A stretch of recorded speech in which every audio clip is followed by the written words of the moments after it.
Hello, everyone. Oh shit, I did not take that into account. Well, you live and you learn. Welcome everyone to, just gonna remove the chat box real quick. Welcome everyone to a brand spanking new episode of AKK Tabletop.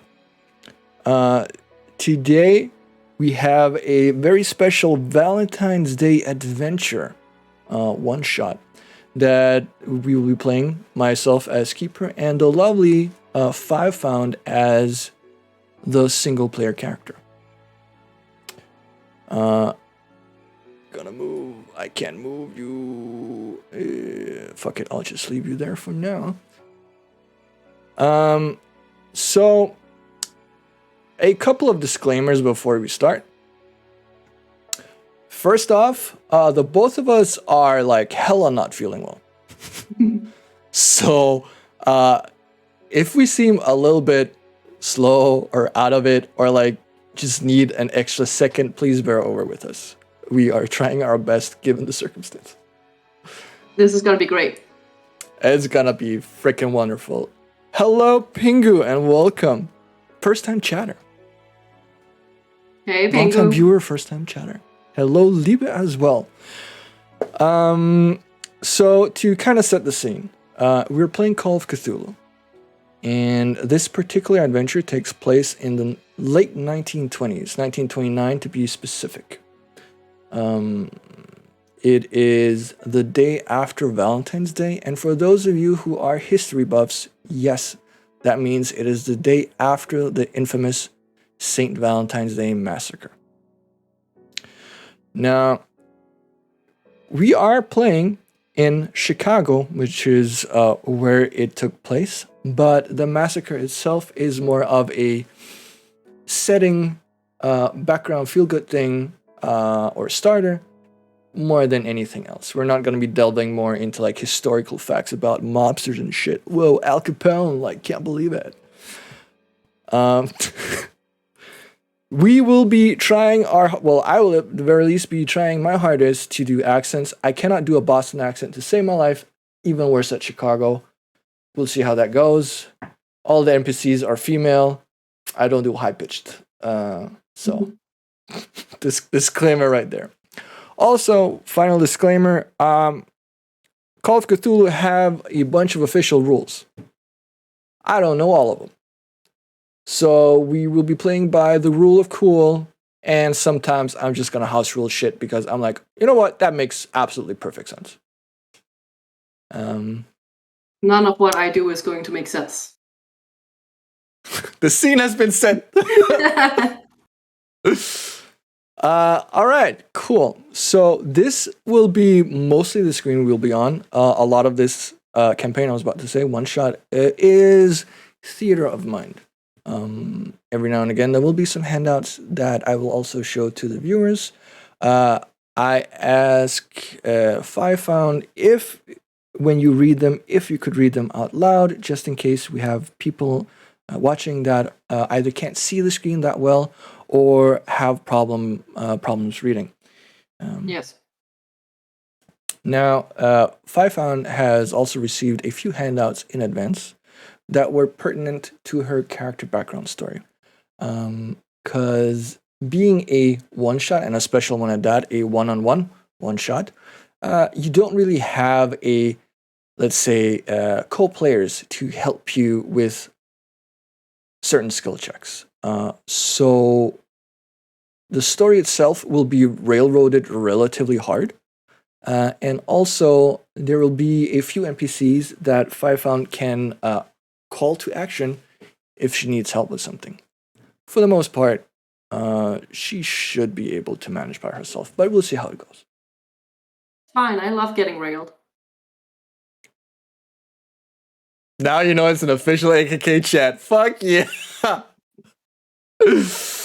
Go! Wait, is my girlfriend in chat? Because that's gonna fuck it in the... I'm gonna get fucked. I'm gonna make dirty jokes. I'm just saying. Yeah, it's fine. All of us do. None of us have gotten a warning from Twitch yet, so all good. Okay, so I am I'm just gonna hope that the game doesn't break when I do what I'm about to do now.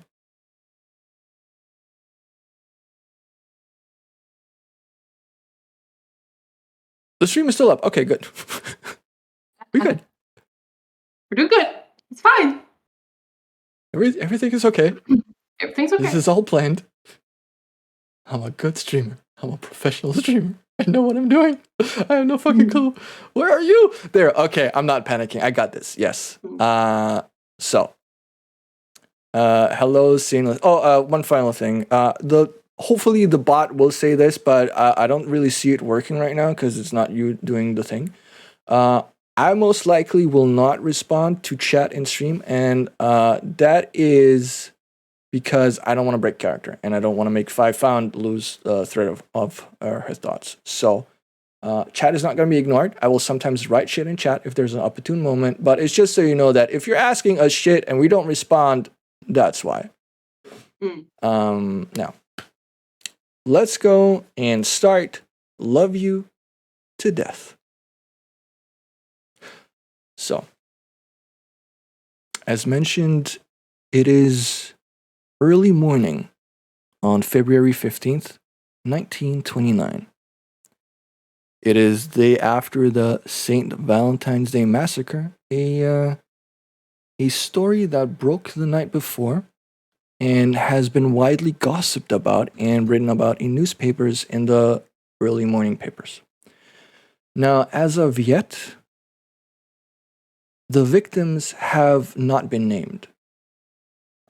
So, in that respects, it is unknown how bad the damage was, apart from that at some location in Chicago, someone opened machine gun fire and killed several people. We start in an apartment that doubles as an office for a private investigator. FiveFound, can you tell us a little bit about Lucy? Well, Lucy is still hungover from the day before. She is wearing a bit of yesterday's makeup as she rolls out of bed. And the first thing she does is probably pick up a half-smoked cigarette from the day before, relight it, pick up a half-drunk glass of whiskey from the day before, and drink it. And Just like that's to pretty much top it all off. you need to know. Well, the scene has been said about Lucy Hale, Miss Lucy Hale.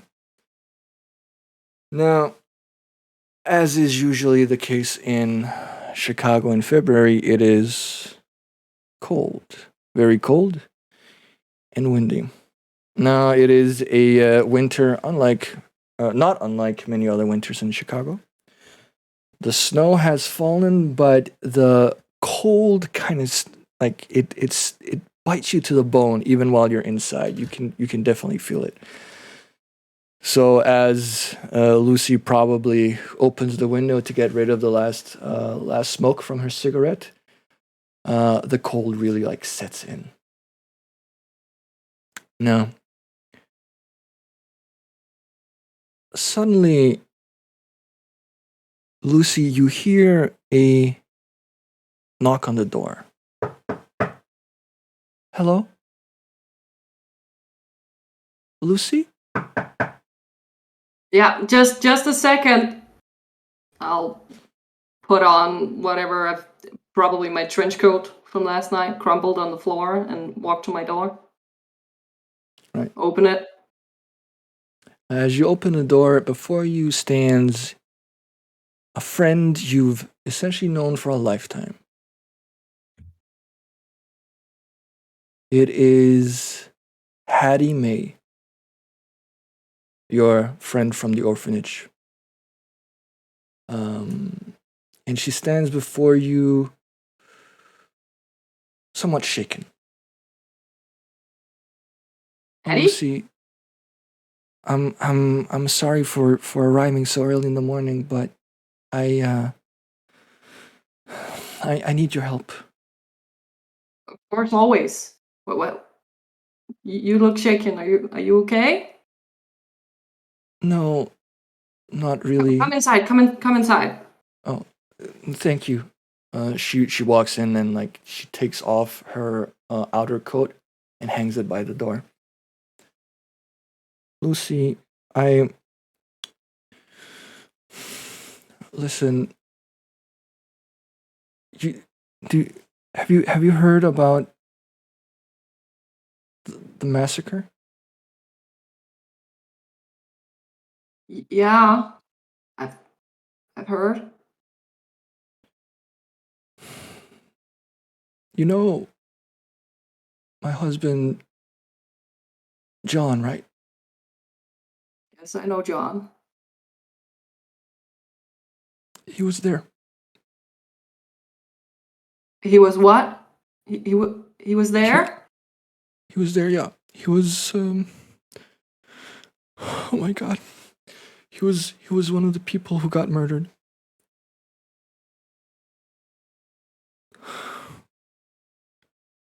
I'm, fuck, I'm so sorry. Jeez, I'll embrace her. She she hugs you back and hugs you like really really tight. And like,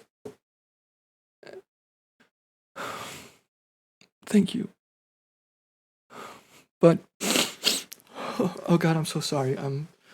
It's I'm okay. such a It's okay. mess. I No, listen. That's not actually why I'm here. Uh, our dog Highball. Um, Hi, Highball was with John when it happened, and somehow he got through it unhurt or unscathed. But when the police came to the crime scene, they they took him. They said that he got extremely aggressive and started snapping at them and barking at them. So they eyeball. took Highball, yes, our German Shepherd, He's and never been aggressive a day in his life. right. I it sounds so unlike him. I don't understand why they would say such a thing. But I of course I went to the police station to try and get him back, but they refused. They wouldn't let me see him, and they said that they were gonna put him down because of his aggressions. No, no, they're not putting down highball. They're not. Uh, I'll. What can I do? What do you need me to do? I know that you have some connections in the force. Is there any way that maybe you could go down there and get him for me? Because I can't bear to lose Highball right after losing John as well. Of course, I'll go talk to Bart. I know Bart. I can get Oh, him. is he one of the officers? He's an officer. Yeah, yeah. Okay. I can I If can I can talk to Bart. Lucy, if you could do that for me, I would appreciate it so much. Of course, anything for you, Hetty. Always. You know that. And you know, I would if you were in this, I would do the exact same for you. I know. You've I always know. been there for me when I really needed you. You've always been my rock. I know. Uh, You and me forever. Okay. I'll get him back for you. Okay. She kind of like she holds her hands close to her chest, and you can see that a slight smile, albeit worried, uh, quickly runs across her lips and then dissipates again as she takes off her silk scarf and gives it to you. Here, Highball was always comforted by my scent, so take this with you, and also one second, and he sorry, and she takes her clutch bag and opens it and gives you a photograph of herself and Highball. And in the photograph, it's relatively close up. You can see Highball's nameplate in the picture with the name on it. And she goes, "This in just in case that the police, for whatever reason, don't believe you and that you're just trying to steal the dog." Yeah.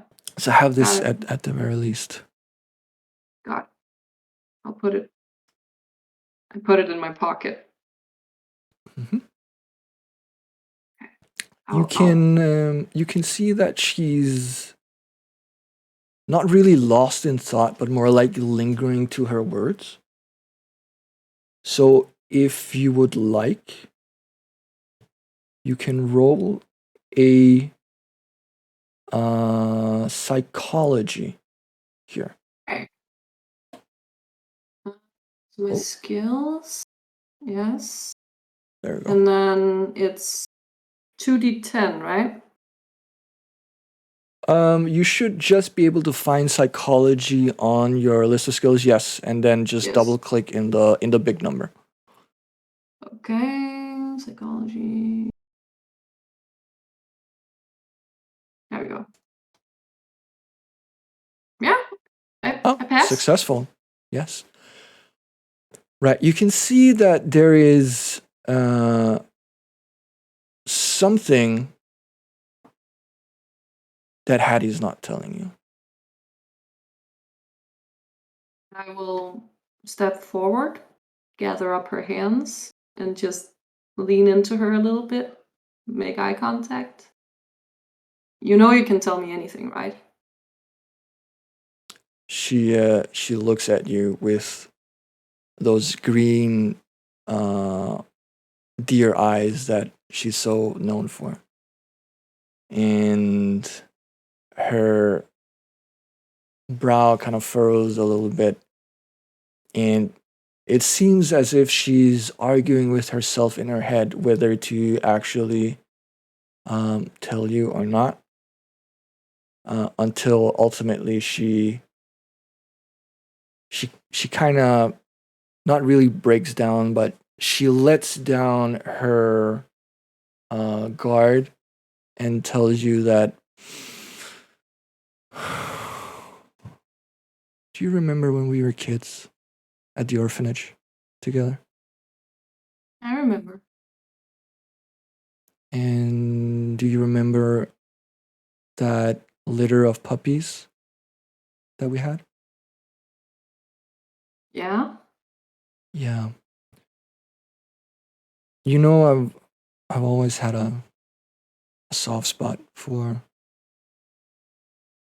dogs, and like whenever John was not around, he was busy with work, with other things. Highball was always there for me, and now with John gone, he's really all I have left. It's basically just him and you in my life right now. And it would mean the world to me if you could get him back. Well, I'll get him back for you. She kind of like caresses the side of your face. Lucy, you've always been my best friend. You've always been mine. She takes a handkerchief from her clutch and like dabs away the tears from her face. Don't want to mess up that makeup. And excuses herself. Like I should probably go. I also still need to finish all the paperwork for for John's funeral and the arrangements and. Of course. Yeah, I get it. I don't get it because I understand. I know what you meant. I appreciate it, Lucy. Thank you. Yeah. Thank you very much. Okay. Hey. When you find Highball, please just bring him to the apartment. You know where it is. Yeah, I got it. She's still under the mat? Same as always. Good. She grabs her coat and grabs your forearm and that friendly thank you for everything and leaves. Kind of breathe out through my nose for a second. Walk up to the door, lean my head against the door for a second, and then go to get dressed. Mm-hmm. I've got a dog to find. Indeed, you do. You take a few minutes to gather your get dressed, gather the most essential things that you're gonna need throughout the day. Your keys, your notepad, your pen, your whatever else you might need.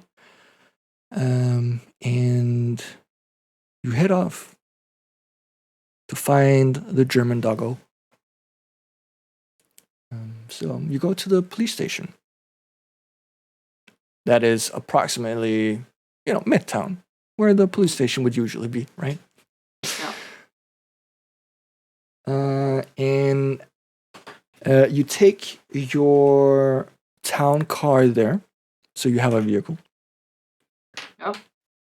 And as you enter, a familiar waft of cigarette smoke, cigar smoke, cheap coffee, stale donuts, maybe a few bagels here and there, hit you in the face.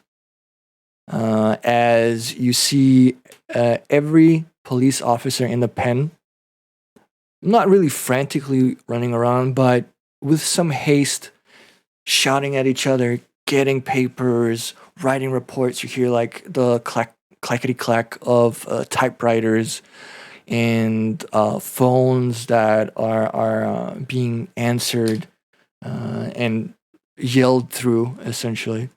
All of them most likely busy with the events from the night prior.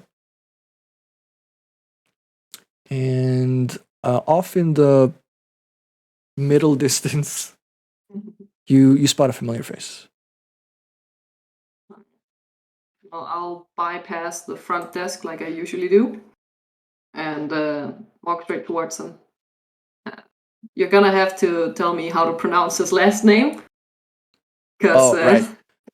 Yeah, just so everyone knows, a lot of the characters here have really fucked up last names. Let's just go with Kicharski. Kicharski. Yeah. Okay. That's what it is now. Okay. When I get within shouting distance, I will yell, Kicharski!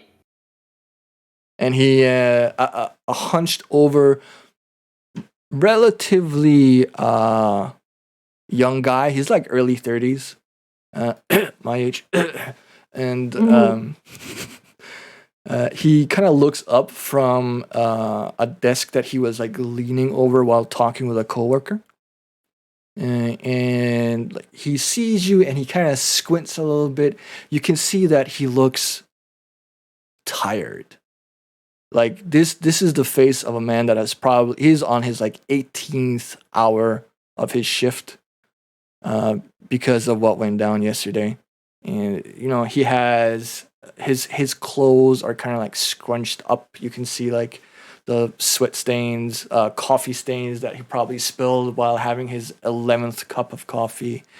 And his 5 o'clock shadow, which has more become a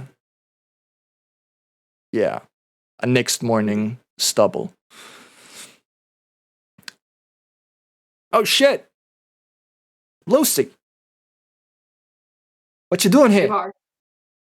Well, I've got a bit of a favor to ask.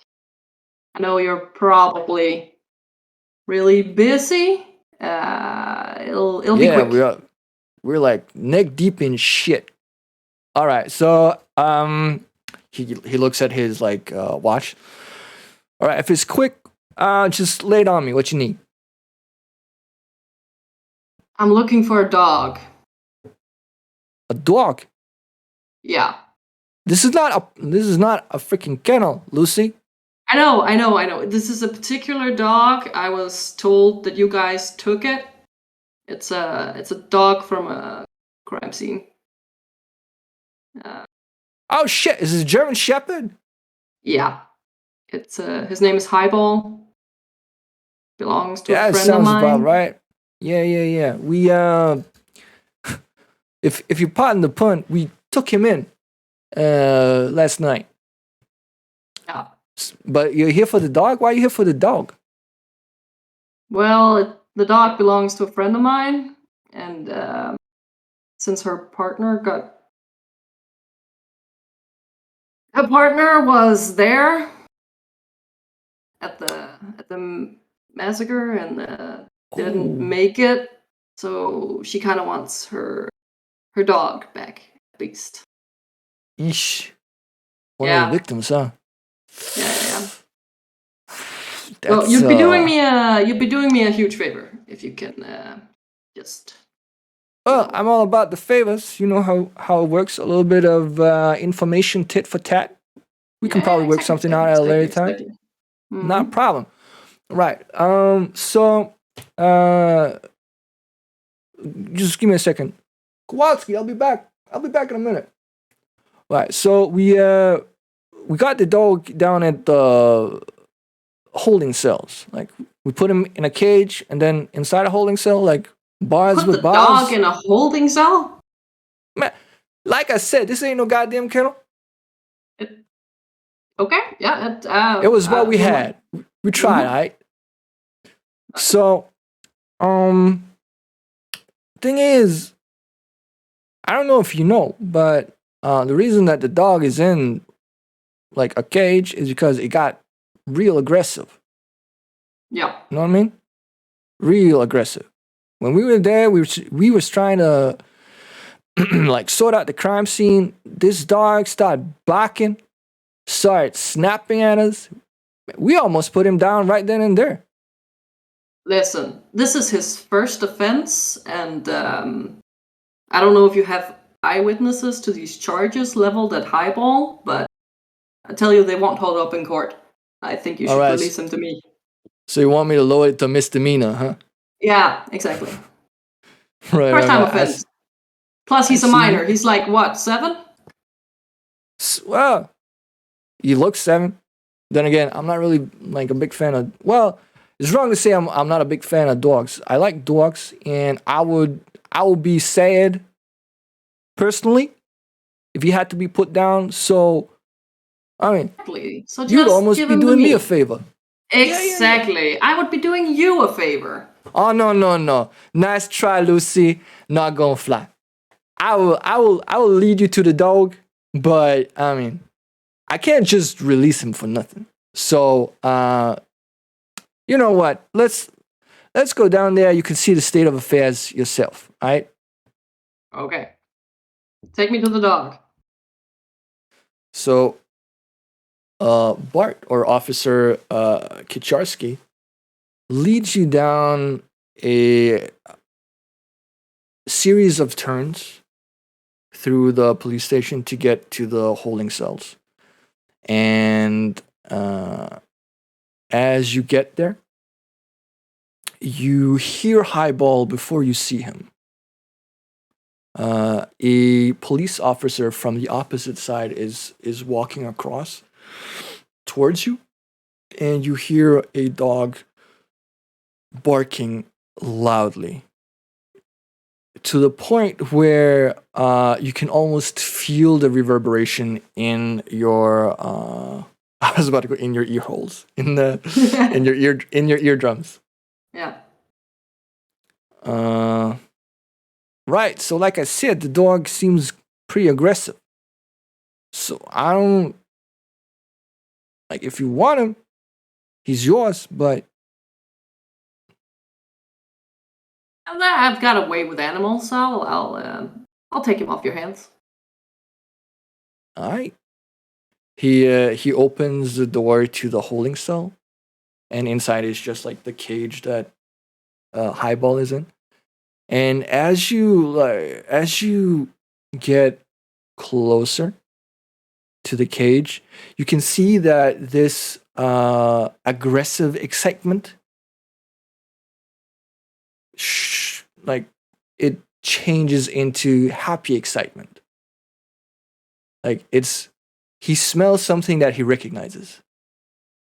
He goes, like he starts panting and like pushing his nose as far as he can through like the cage. The middle grade, yeah. Yeah. I'll take off the scarf and hold it forward as I inch closer. Hey, Highball. It's your old friend Lucy. I've got something of your mom's. Here. Smell. Good boy. He gives like a soft bark, which I'm not gonna do on stream. And yeah. And you can see how the tail is like is just wagging so hard that if there was a deck of cards behind him, he would have blown it down. Yes. And Officer Kucharski goes like, "Hot damn! Would you look at that? I guess you really do know the dog." Yep. Um, Can you let him out of the cage? well, yeah. Like normally, I would probably have asked for more proof, but considering how he behaves around you compared to the rest of us, I'd say that's proof enough. I hope you don't mind if I just like get on the other side of the cage when I let him out. Yeah, sure. Alright, cool.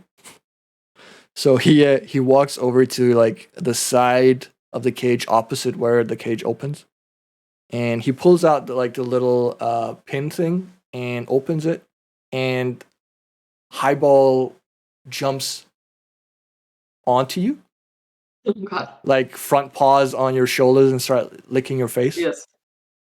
Oh, God. Oh, yeah. Hi. Good. Yes. Highball. Hi. Hello.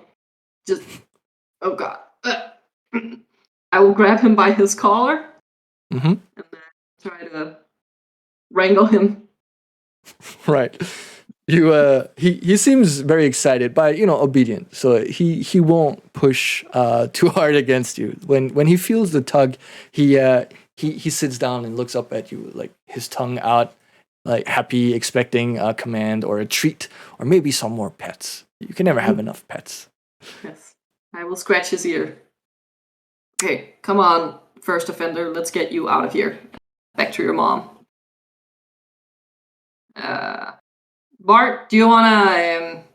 Do you have an immediate favor you need to ask me back, or am I good to take this dog back to his mom? No, I think you're good. I can't think of anything right now. I'll get back to you. There's probably going to be some case at some point where we're going to need a little bit more information that we can't really get ourselves. So Yeah. I'll ask them. Yeah. Well, let me know. All right, I'll get this dog out of here. Wait, just a sec. We actually have the leash for him as well, and he hands you like that'd be great. Yeah. he pulls like a leash out of his back pocket. That he grabbed it like on his way down to the holding cell. I was like, here you go. Okay. I'll clip it onto his collar and try to walk him out. Is he an obedient dog? Does he walk well on this leash? He does. He does. Okay. Yes. Because I was about to say Lucy is kind of small, and a German Shepherd is a big dog. It's a big doggo. No, he's fairly well trained. Okay.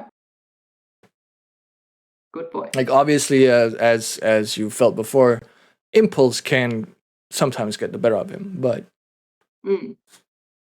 he's a good boy. Well, it's good. Well, see you later, Bart. Say hello to your wife. Sure thing, Lucy. Take care of yourself, right? I will. Bye. And I will walk the dog out. As you leave the police station, you hear all kinds of news about what happened the day before. Not really as told to you, but more like things you overhear people, police officers telling each other, like, no, you got that all wrong. The report is supposed to say like this and this and that and that. And no, that guy wasn't the one who was one of the victims. It was this guy. Nothing really too pertinent, but more like they're keeping busy and not really paying too much attention to neither you nor Highball, who is seeing everyone starting to get a little bit geared up again. But he still respects your tugs when you tug him to get out of the police station.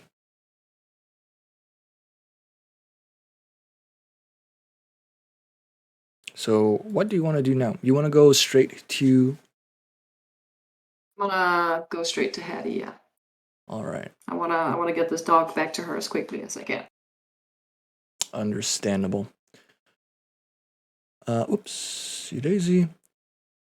Now, you let Highball into the passenger side of your car, or maybe even the back seat of your car, and drive off towards Hattie's apartment. Of course, you know where this is. You've been there several times before to have either coffee or maybe dinner with her and her now late husband, John.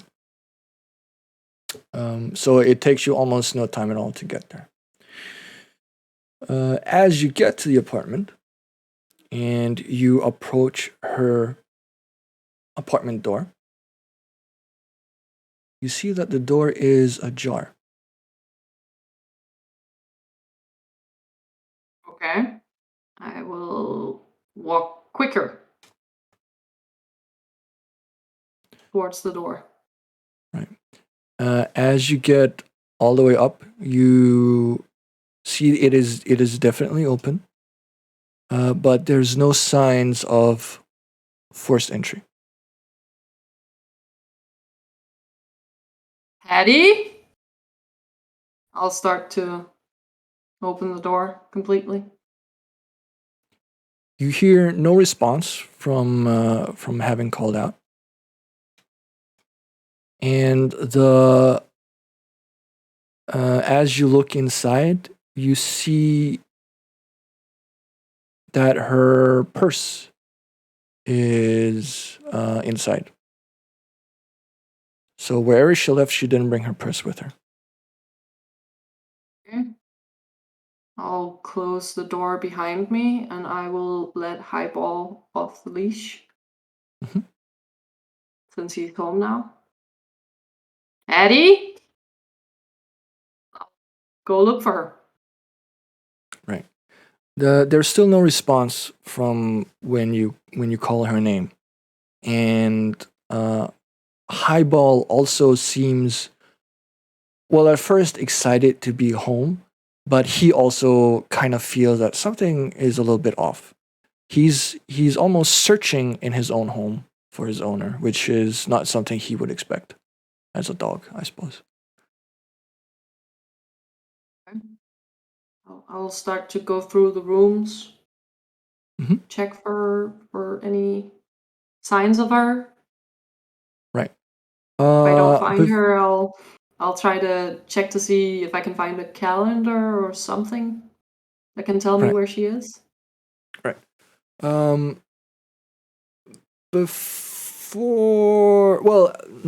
During your let's say preliminary search of the apartment, where you look around, like, Hattie, are you in here? Are you like, if she was maybe in the bedroom or in one of the in the guest room?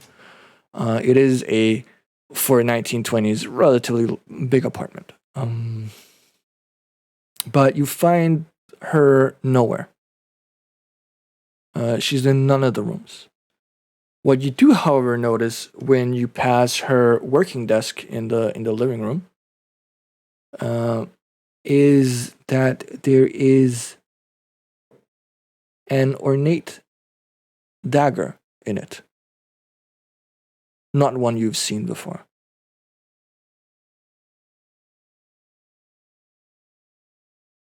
Okay. Does it look like it looks like it doesn't belong in the apartment to my eyes?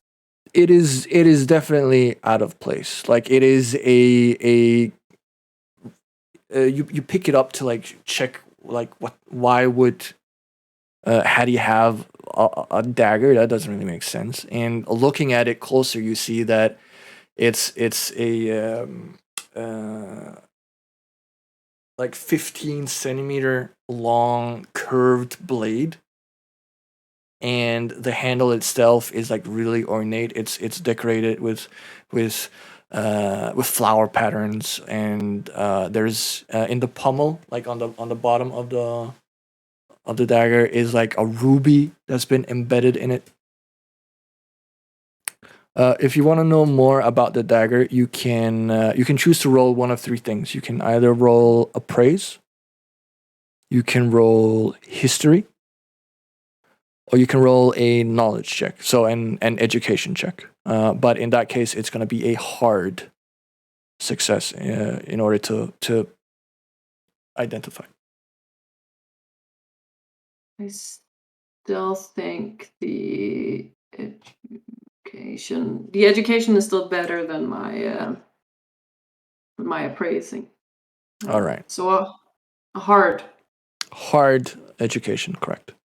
Okay, so is that the middling or the hardest one? That's the top right one. Top right one. Okay. And double click it? Yes. Okay. Nope. That's a 48.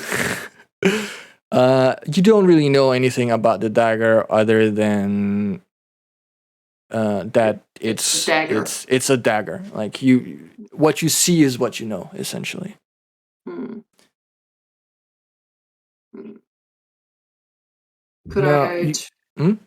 Sorry. Could I try to look at it for? It doesn't It's not like bloody or anything to my eyes. No, not at all. Okay. It looks more like ornamental than something that has actually been used for something. Okay. Then Which continue. makes it kind of weirder that she would have it in her purse. True.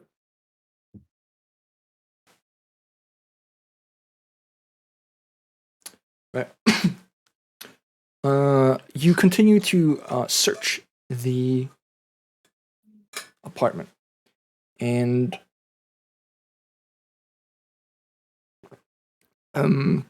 roll me a spot hidden to see if you find anything. Mm-hmm.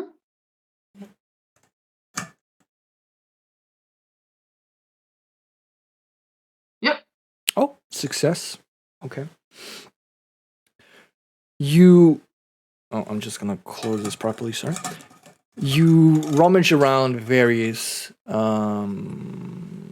rooms. You go through the bedroom, you check the drawers, you check the drawers on her work desk, you check cabinets, you check whatever you think might be relevant.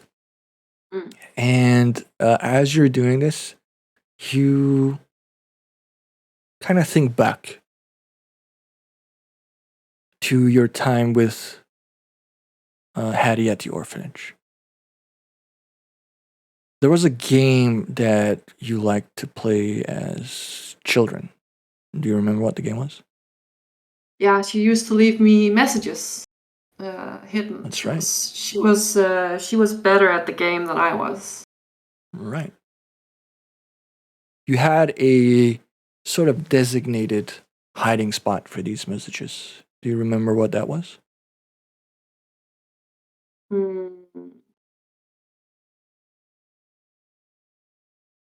see.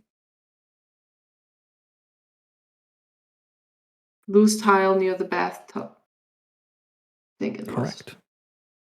Indeed, it was.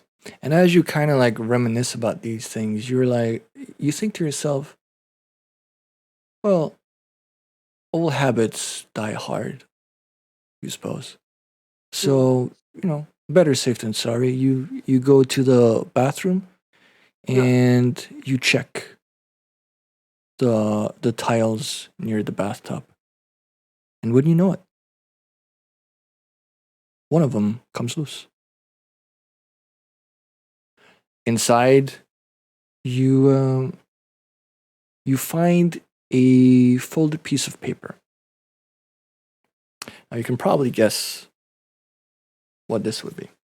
I'm just going to share an image with you in Fantasy Grounds, and I will try to make it big enough so that the people at home can also see what it says. Mm-hmm.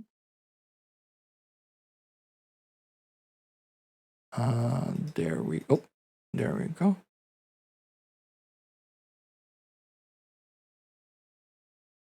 And I should read this out loud. Yes, I do recognize that the font makes it somewhat hard, so I took some time to actually write them out. So you'll get a copy of the first riddle in the chat now, Mm-hmm.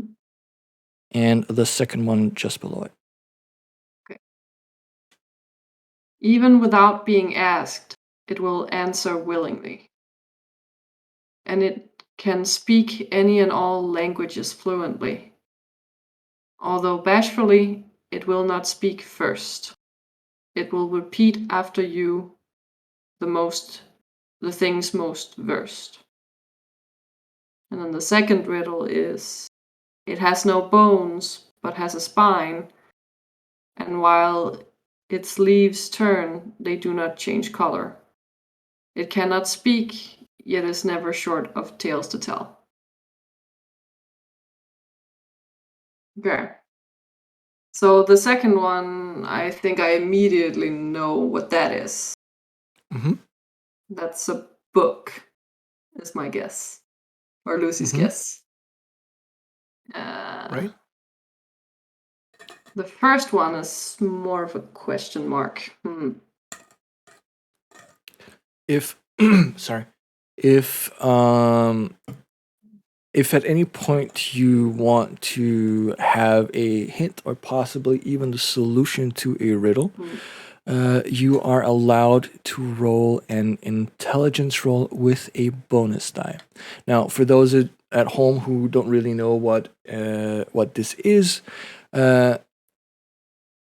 an intelligence roll allows a player to gain some insight that they as a player might not know, but that the character would know. So it's a way of saying like the character is way smarter than I am. Maybe they can figure it out. And conversely, earlier we had a knowledge roll where it was something you as a player might not know, but your character, in lieu of their profession or education, would. And you can do this roll in Call of Cthulhu to essentially like make a mechanic out of it. So if you want to roll an intelligence with a bonus die, if you look to the lower left of your screen, you can see a modifier box followed by 6 buttons. One of them says +1B. If you click the +1B button and then roll your intelligence, just a normal intelligence, it will automatically calculate the bonus for you. Okay. We'll click the +1B and then intelligence. There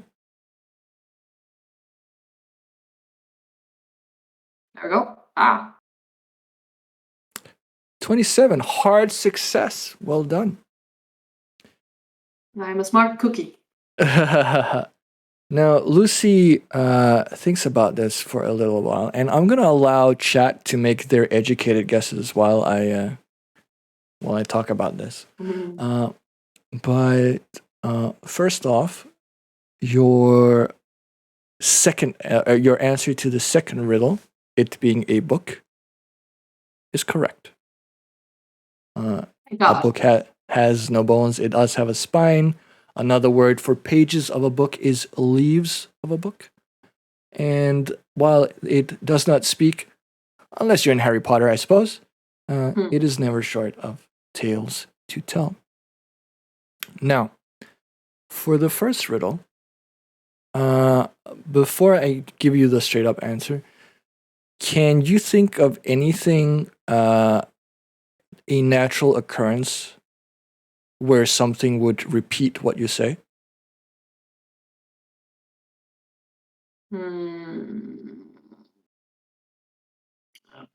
Parrot? Actually, a very good guess. I like that. I'm just gonna give you the answer. The answer to the first riddle, even without being asked, it will answer willingly, and so on and so forth, is an echo. Oh! Well, It's that it's makes one of those sense. riddles where when you hear the answer, you're like, oh, of course, that was so obvious. It will not speak first, yes. Exactly. Now, you knew how. We're gonna try languaging again. You now have 2 answers to 2 riddles, or 1 answer per riddle. Echo and book. Since you roll a hard success, I am gonna guide you through the next part a little bit as well, because Lucy knows that Hattie doesn't just, she wouldn't make this kind of riddle just for the fun of it. She's definitely expecting you to find it and you to solve it. So she probably did it to direct your attention at something. And after thinking about it for a little while, you remember a bookcase in her study. And you're pretty sure that you saw one of the books called something with Echo. So I'll go there. You do. And you peruse the bookcase again. Like where did I see it? Where was it now? Ah, there it is.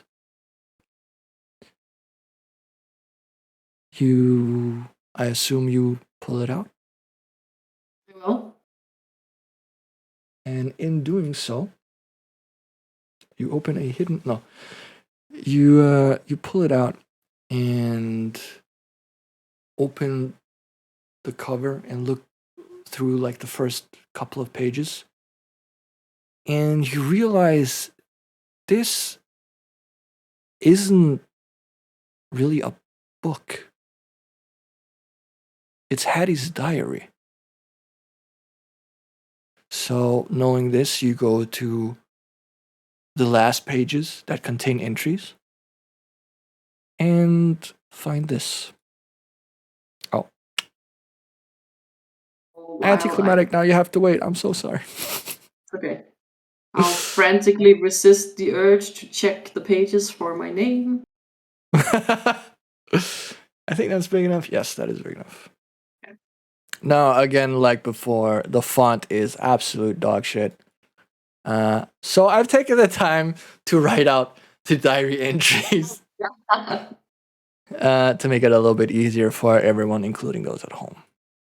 I will give you a new entry when you've read the previous one. Okay. Tonight, for the first time, I took part in something the other wives jokingly called their witchcraft meetings. I admit it was quite interesting, but I can't shake the feeling that the woman who organizes them can perform real, honest-to-goodness magic. Last week, apparently she gave Irene a prediction and it actually happened. Lucille Moran was also at the meeting, and she confirmed it. Quite a few of the mystic Mayrids. Mareed. It's Mareeds? yeah. Mystic Mareeds predictions have come true over the last few months since these meetings have started. I'm not sure I approve or believe in any of it. But if this is what all the other wives are doing, then perhaps I'd better go to another one. If only to see Lucille again. Oh no. And so it begins. Mhm. The second entry. This meeting was much more unsettling. For some reason, Mystic Mareed kept staring straight at me through that veil of hers. When she was performing those incantations, she claims let her see the future. Not just looking, but really staring, like she was trying to get inside my head and read my thoughts. I started to get a splitting headache, so I made my excuses and left. I never want to go back to another one of those meetings ever again, even though I can't explain why. Yeah, I This whole apologize thing, for the occasional yeah, typo. I figured out the meaning. The whole thing left me feeling really unnerved. I also have this strange feeling that I've met Mareed before, but I can't think of when or where or when.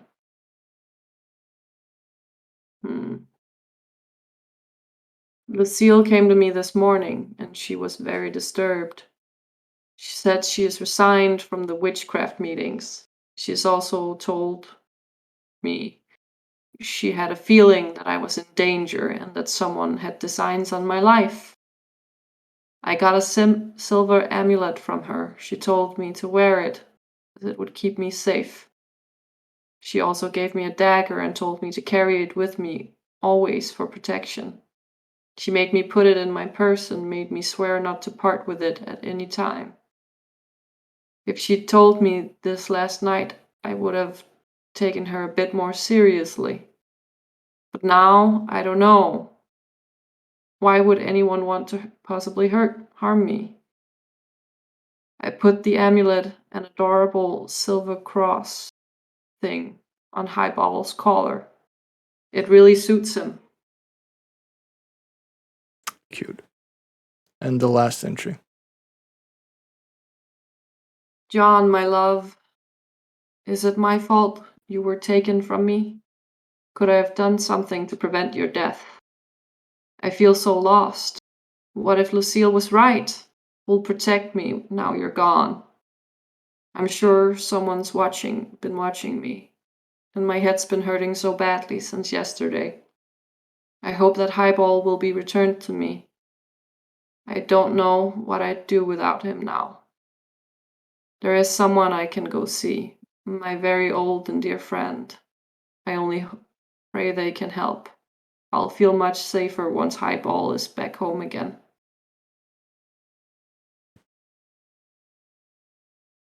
What have you gotten yourself into, Hattie? What indeed. So, looking past the absolutely adorable doggo drawing she made in the margins of her book, at the very least, now Lucy knows where the dagger came from. Yeah. And glancing over at Highball lets you see that, yeah, he is in fact still wearing a silver ornament, so like a silver cross appendage on his collar, next to his dog tag saying his name. I'll go over to Highball. Sit, boy. Sit. He sits. I'll crouch down in front of him and try to take the cross off of his collar. You manage. Then I'll gather. Oh, yeah, go. And you see that it's not really a conventional cross. Like, it's not a Christian cross. It's more like one of those crosses you've seen in in a museum, like in the Egyptian department, when you drove by, they had like this new exhibit, and then it had like a cross on one of the banners, and it kind of looks like that one. Okay. I'll pat him on the head. I'll go gather up the dagger, and I'll slip both into my pocket. Well, it's a 15 centimeter dagger, so it's probably not going to fit in my pocket. I'm going to put it in my bag that I Right. assume I Okay. have with me. Right. A satchel or Yeah. something. Of course. No good detective leaves home without their satchel. Exactly. And then I think I want to go see if I can find like a contact book or something, Oh, like right. Mhm. in Hattie's bag, like a small book where she writes down the names and numbers of people that she knows, and see if I can find I get you. anything on Lucille. You look, you rummage through her bag, Mm. and while you do find a little black book of names and numbers, Lucille's is not in it. That may also explain why she wrote in her diary entry that she went to the meetings primarily to see her. Mm. There any if I look, do I recognize any names that would be like some of these other wives that would have maybe gone to these meetings? Well, since you bring up other wives yourself, I will give you a little hint. Yes. While the little black book doesn't really contain much information of note, you do have a contact person who Oh yeah, is that's right. very deeply affiliated with the criminal underground. Yeah, Billy. Billy, exactly. Mm. Hmm. I'll go over and I will. Does he? Do I have a number on Billy, or is Billy more of a you go find him kind of person? Billy is more a. He always sticks to the same areas. He's kind of like a go-to guy when you need something done quick. Mm. But when he's not on a job of some sort, he's known to chill at Dorothy's diner and indulge in their coffee and cakes. Okay. I'll go to the diner. I'll make sure that the highball has food and water before I go, but I'll go to the diner. Okay, cool. So you find some dog food in some of the cupboards, and you find his water dish and fill it with water from the tap and put it down. And it looks like he hasn't eaten since yesterday because he goes bananas on that food dish, like and the water just like licking it up, sprays everywhere. There's like food and water around his bowls. He's more reminiscent of a pig than a German Shepherd at this point. But I mean, understandably so. The police were thinking of putting him down. They probably didn't bother too much with actually feeding him. Yeah. But he seems happy and content with his food and drink. And you are free to leave for the diner. I'll go to the diner. I'll check for the key under the mat so I can lock the door behind me. The And key is I'll still there. So and I will take Hattie's little black book with me as well. right. So just so everyone is on the same page, from the apartment you have the dagger, Mm-hmm. the little cross, the silver cross thing, and Hattie's little black book of contacts. Right? Okay. Cool. You stuff what you can in pockets and bags. And set off for Dorothy's diner. It takes you a little while to get there. I mean, at this point, it's rush hour in Chicago. What you gonna do, right? I pushed my horn all the way through traffic. And now we have a 5-minute sequence of Lucy being stuck in traffic. No. It takes some time, but you do arrive at Dorothy's diner. And whoops, I'm sorry, that was the wrong one. When you arrive, very contrary to when you open the door at the police station, instead of like this stale coffee and cigarette smoke smell, you open the door and you're greeted with the most delicious scent of freshly brewed coffee, yummy, yummy pies, and everything you know is bad for you, but tastes so divine. I'm reminded that I haven't eaten since getting up. So I will order a big cup of coffee, black coffee, and whatever pie of the day is on the menu. Right. You you order your big cup of Joe's at the waitress behind the counter who writes things down. Sure thing, sugar. And gives you or tells you to take a seat, and she'll bring things right over. Okay. I'll look around for Billy in the meantime. You look around, and in one of the smaller stalls, one that fits 4 people, you see a round face of the 15-year-old baby-faced Billy Littlecombe Brock. Now,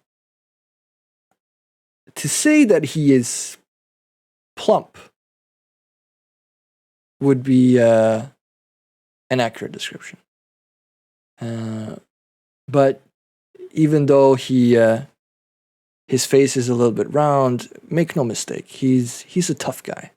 Like tough as nails, could punch you out if you talk shit about his mama, you're going down, right? He has remarkably beautiful blue eyes for such a tough guy, and blonde curly hair. If one were to describe him as a painting, he would be one of those little cherubs on like old. Yeah. You get it. But the fact that those golden curls are so incredibly unmanageable is how he got his nickname, Littlecombe. All right. I'll move over to him, walk up to the booth he's sitting at, clasp his shoulder and shake it gently and say, Billy! Billy! He looks up with like a face half full of pie. Lucy! Hi! Hi! How are ya? Sorry about that, Lucy. How you doing? Not too great, Billy, actually. I have a bit of a problem. Oh? Something I can help with? Probably, since it has to do with a bit of... a friend of mine has gotten in a bit of trouble, I think. Right. And since you know trouble, you found trouble before. I've saved you from trouble before, so... Yeah, you have. Maybe you can help me out? Lucy, anything for you. Just tell me what you need. That's what I like to hear. Well, it's... I'm looking for someone called the Mystic Mareed. The Mystic... What now? Mystic Mareed. That's a little bit of a weird name. Yeah, it's a weird one, indeed. Connected to someone called Lucille as well. Ring any bells for you? Lucille, I know. Lucille, you know. Yeah. You're talking about Lucille Moran, right? Yeah? Yeah. I know Lucille. You know Lucille? Yeah, but what's it to you, Lucy? Like Let's just say normally I do anything for you, but now at this point, this is kind of pushing it though.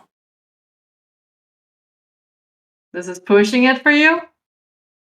See, now I'm interested. Why is this pushing it for you? What's this Lucille rolled up in? What kind of trouble is she in? Well, it's not so much Lucille as it is her husband. Her Nah, husband. her husband is, well, you don't mess with him. I don't Unless, want of to mess with course, him. you like fish. Because you'll be sleeping with them, if you know what I mean. Ah, I got you. Gotcha. Well, there'll be no messing with the husband. Promise. All right, Just need to good. talk to the wife. That's all. Okay. Right. So, what, I can probably set up a meeting with Lucille, Yeah. if need be, but now, and he kind of like brushes the last crust of pie out of his mouth, trying to look more serious. You need to tell me what this is about, Lucy. Can I expect any kind of backlash from this? I don't think so, man. It's just a friend of mine gone missing, and I think Lucille might know where she is. I don't think Lucille did anything to Okay. her per se, All right. but my friend is missing, and as you know, I take care of my friends. You do. All right. Lucy, tell you what. A friend of Lucy's is a friend of mine. And if a friend of mine has gone missing, I want to help out. So, you hold tight. I'm just gonna borrow the diner's phone for a second, and I'll be right back. He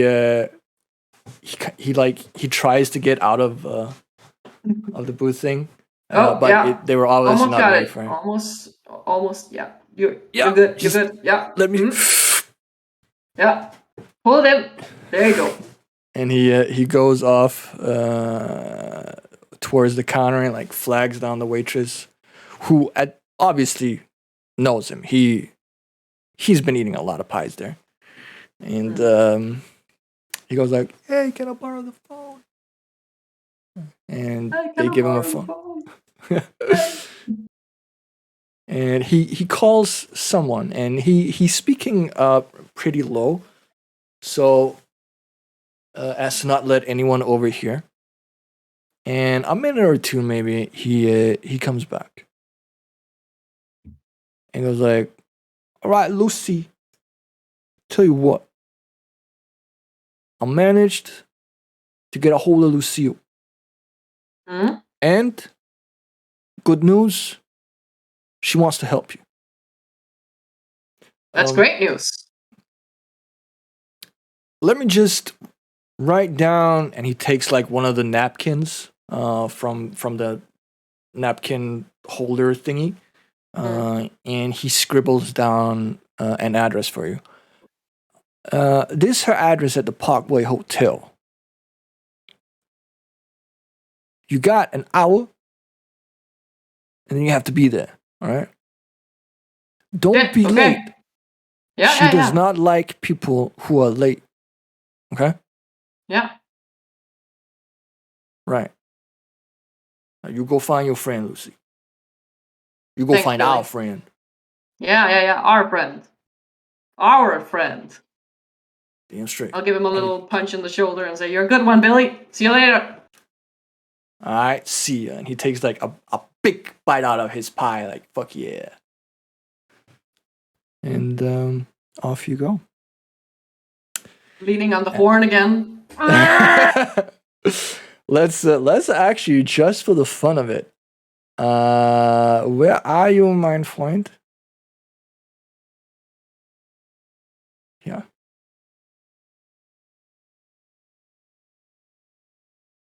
Okay, cool. You don't encounter as much traffic as you did on your way to the diner. So you get there, not really in record time, but you get there within the time frame. Good. And you pull up at the Parkway Hotel in North Lincoln Park West. Actual address, if anyone wants to look that up. And have parked out in front. What do you choose to do? The note that he gave me, was that a room number? The napkin. Yeah. Yes. It specifies exactly what her apartment number is. Okay. I'll go in and I will go to the apartment. Okay. Cool. Oh. You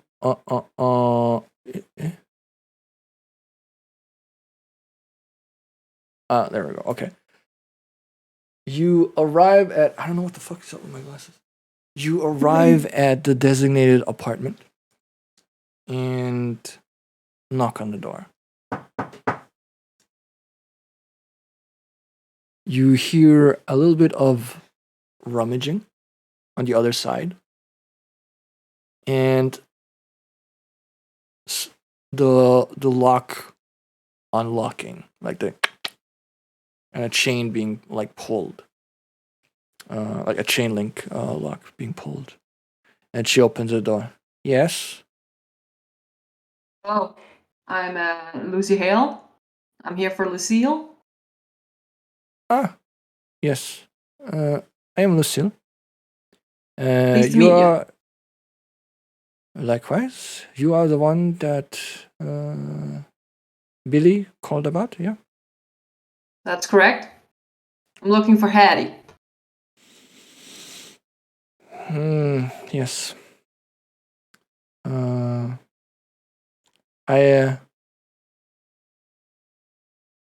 I could understand that from the conversations that I had with Billy on the phone.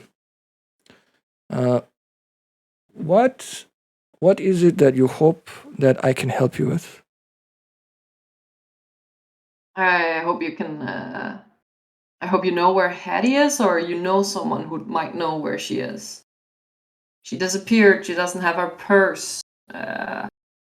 She was supposed to be at her apartment, and she left me riddles that led me to notes that had your name in them.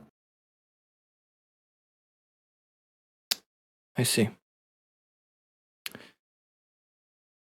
She looks you up and down, and through the entire time that you've been speaking, she's been paying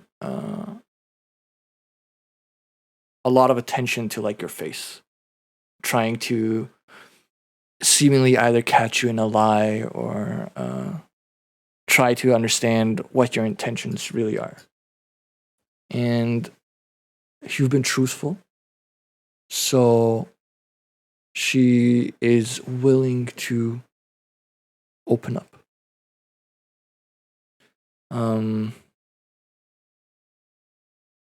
Right. Listen, Lucy, yeah? Yeah. Yeah. I don't want you to panic. Why would there be any reason for me to panic? Because I believe that Hattie is in grave mortal danger, and she must be found immediately. Okay. Does this have anything to do with the reason you gave her that cross and the dagger? You know about those? I'll pull the cross out of my pocket. She doesn't have it. She looks at it and becomes super distressed. It's like, why is she not wearing it? I specifically told her to wear it. Without it, she has no protection against that woman's powers. Lucy, Mystic Murid, I'm certain that whatever has happened to Hattie is connected with her. You must find her immediately and put the silver ankh on her.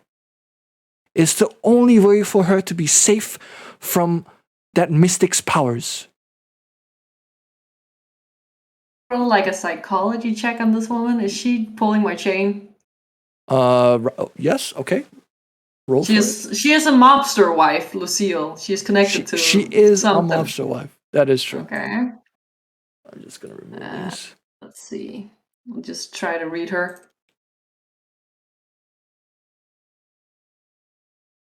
That is a fail. Oh yes, I will spend luck. You will spend to make luck. that a Okay. success. Yes. Right.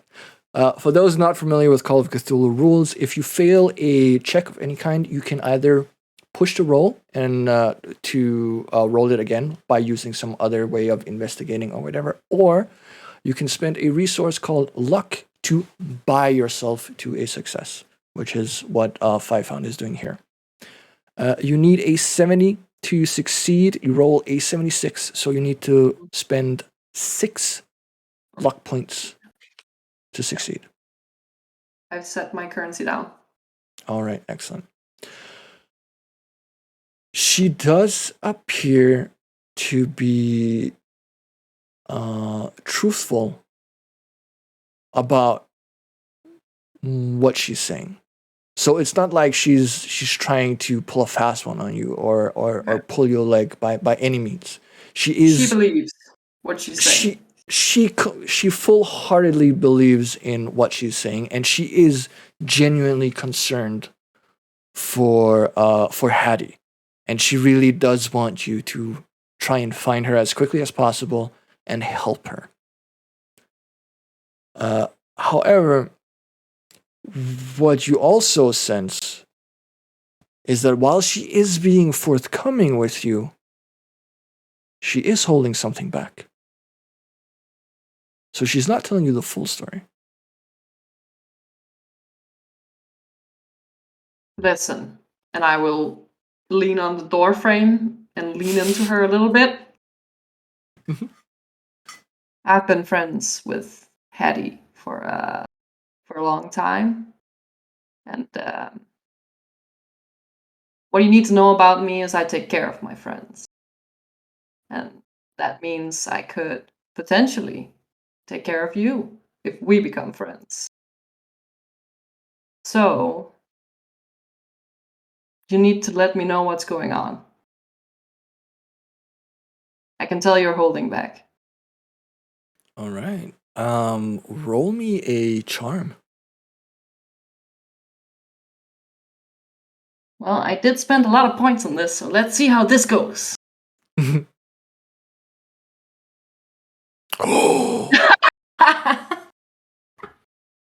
It is fortunate that you have 80% charm, because otherwise a 98 would have been a critical fail. But because you have more than 50 or 55, I think you can only fail on 100, or crit fail on 100. If you want, you can either spend 18 points to purchase a success, or you can try to push the roll.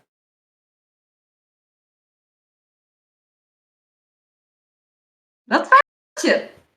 All right. For the uninitiated, also, when pushing a roll, if you fail it again, you cannot use your luck points. Additionally, if you fail it, there will be consequences. Yeah. And to push it, it's the same roll. I can use the same roll. It's the same roll, correct. Okay. So I will try to push it. When I can see she's resisting me, I will lean in further and I will go. Or perhaps you need more of a bond than friendship. Perhaps you need something more intimate. Ooh, girl, I will let you roll that with a bonus die because I like the approach. All right. Let's see if I can do this.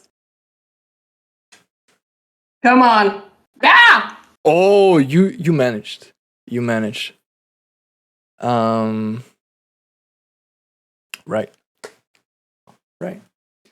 She's a little flustered by what you said.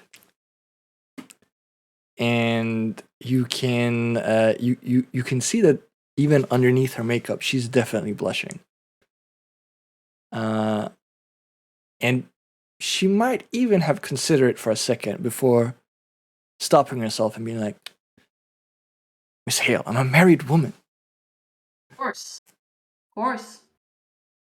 But I do realize that with what you just said, that Hattie must be really truly close to you. Yes. So there is one thing I didn't tell you. As you probably know, we've been having these. We call them witchcraft meetings with me, Hattie, some of the other wives of affluent people. Yeah. I mean, Eh, most people would probably just call it book club or something. Yeah, we had our fun with it. Okay. But recently they've been taking kind of a turn. It seems like the mystic became extremely interested in Hattie to the point where it raised a concern with me. So I decided to look into Mystic Moreed, trying to find out maybe if she was trying to harm Maddie, and in such case, why? And what I found out that Moreed is a pseudonym, a stage name. Her real name is I believe it was Ellen O'Sullivan. Ellen. Yeah, I'm decently sure. Ellen O'Sullivan. I didn't mention it before because I didn't figure it relevant. Mystics have stage names. That's the normal thing. But Hey, yeah. You got a number or an address or something? oh no. I wasn't the one who usually set these up. Who And was? Who set them up?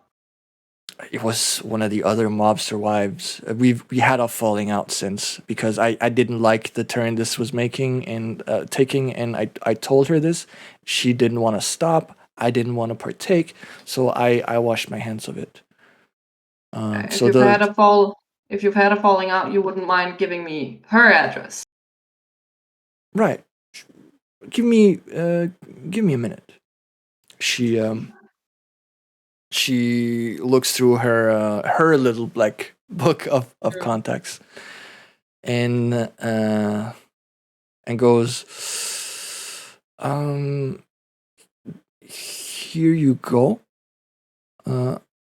But I would highly recommend probably not going there today. Why not? Her, all right, I'm just gonna say it as it is. Her husband was the leader of the Northside gang, and as you may or may not know, they pardon the pun, bit the bullet yesterday. A lot of people did. Yeah, Hattie's Your husband including. Yeah, included. Yes, this is true. You're recommending I don't go to her today, but you also think that Hattie is in grave danger. How am I supposed to take Yes. that?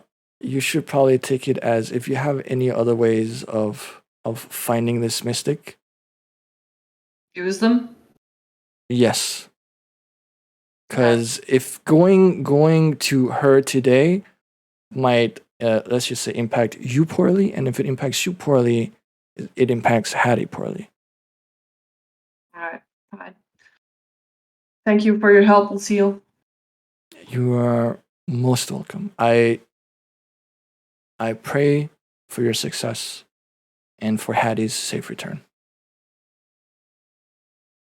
I do too. I'll turn around and leave. All right. Ah! Damn it!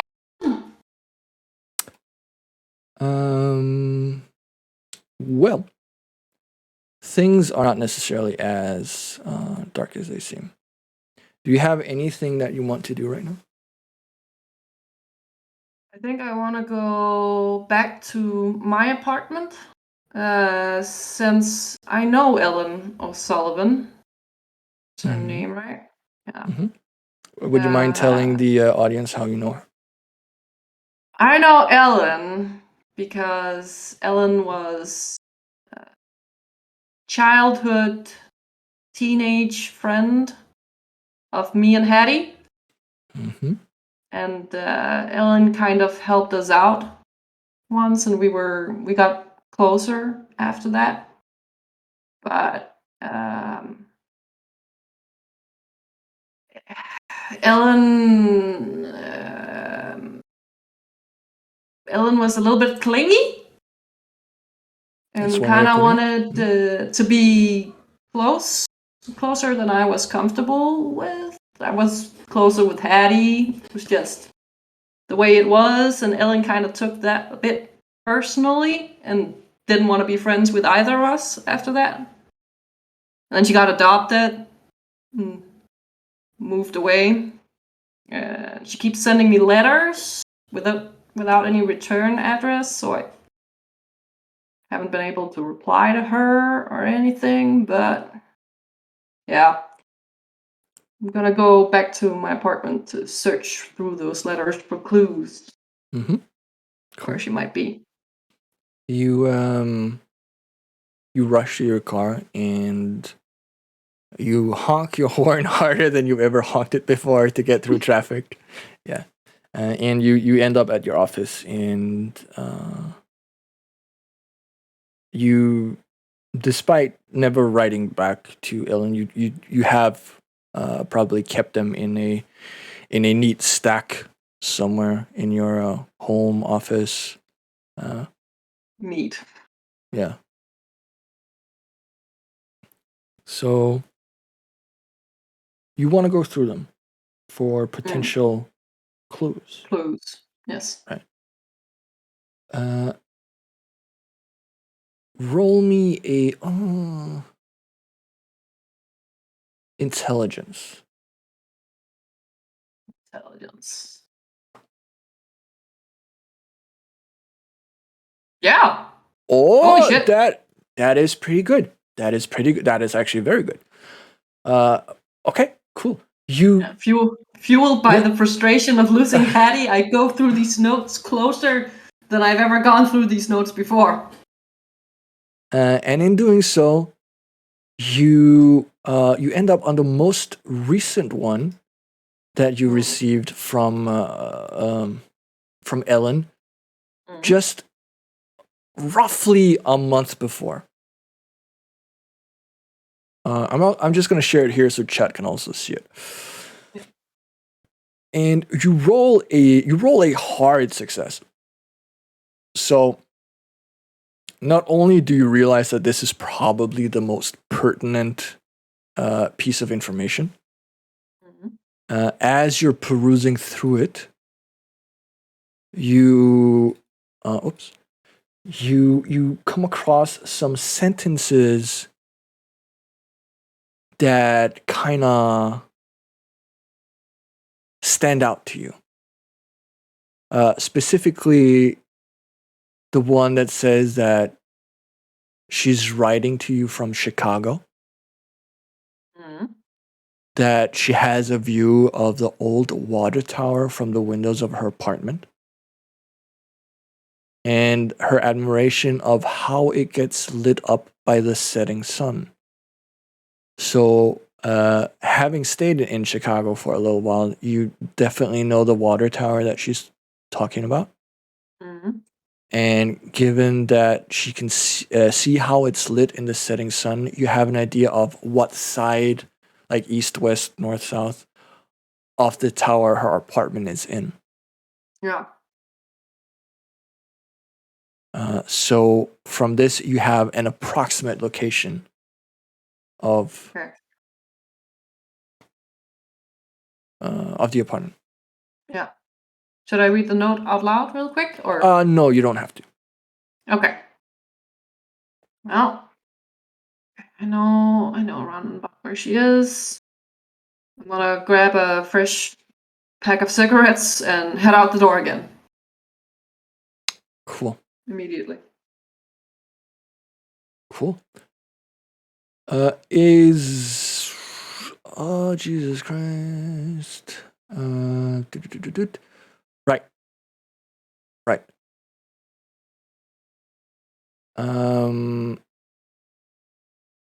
Is there anything you want to do before heading to the destination? No? All right. I don't think so. No. Okay. You drive to the approximate location that it is, and you realize, holy shit, this is actually a pretty wide area that has a view of the water tower from this side. And you spend some time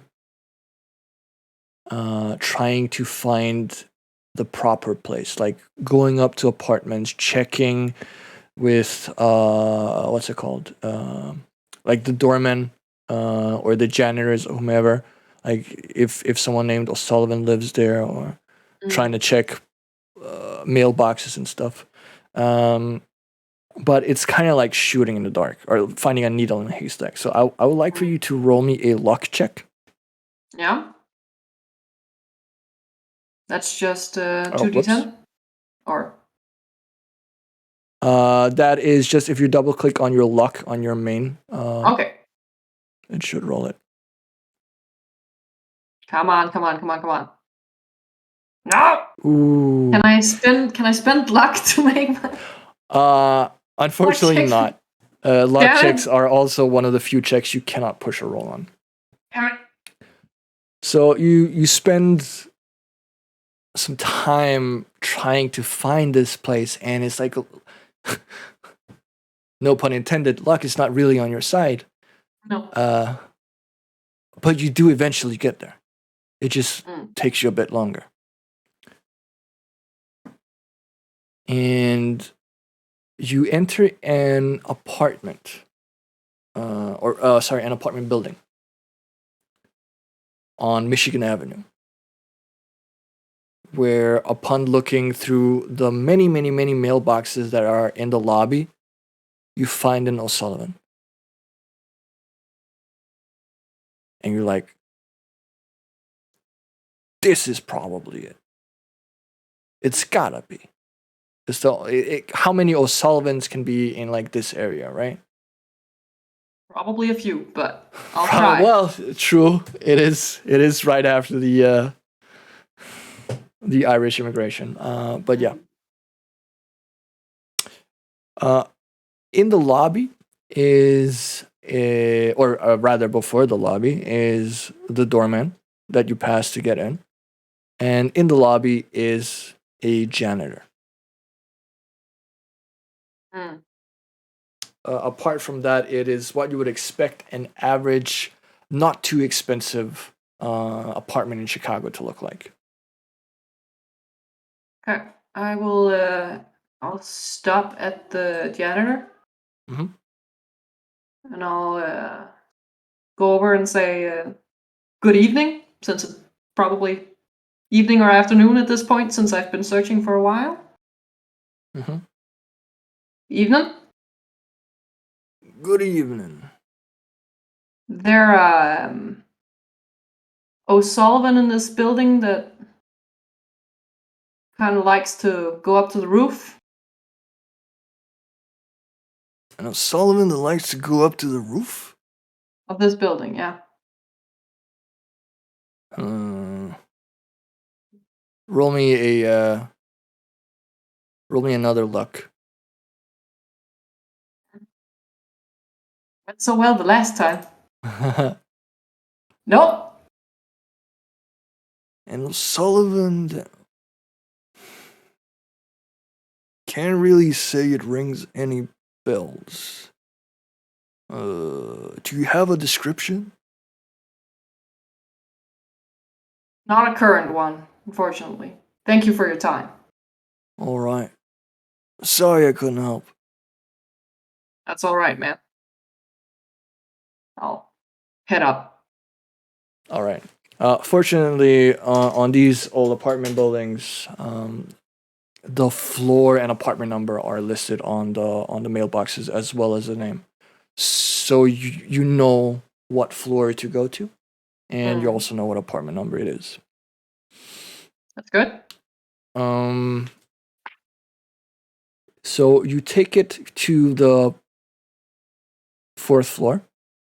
You take the elevator to the fourth floor. And you go towards the door with the apartment number that matches what the mailbox said. Yeah. And you're now standing in front of the door. What do you do? I'll knock.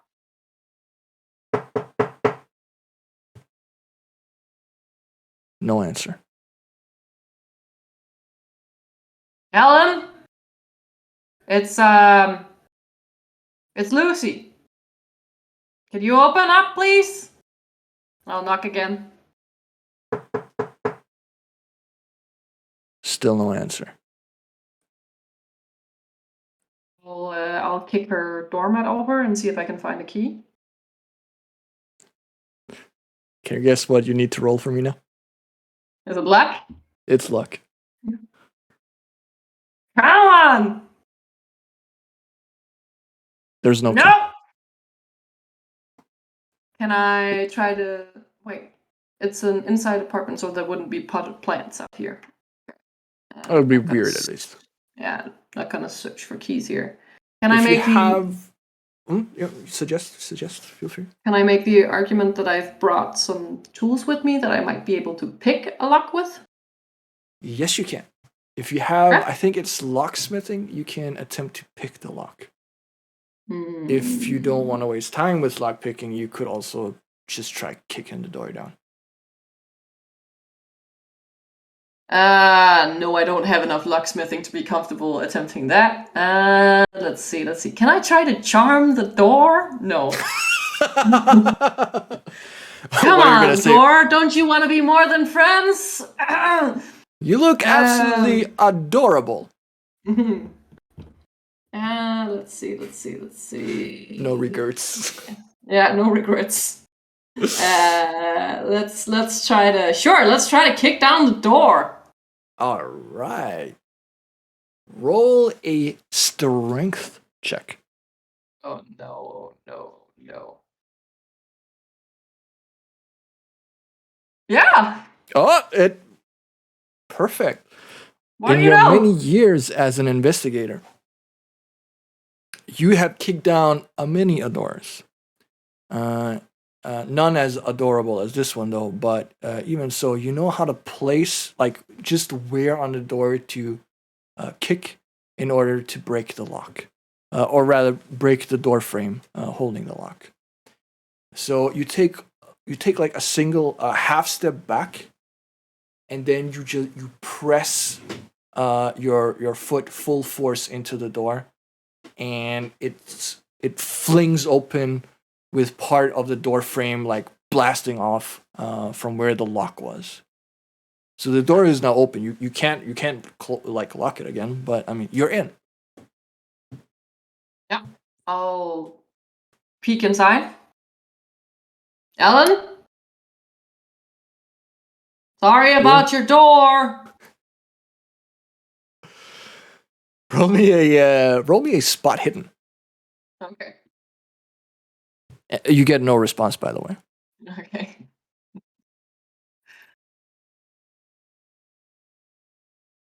Yeah. Success. Okay, excellent.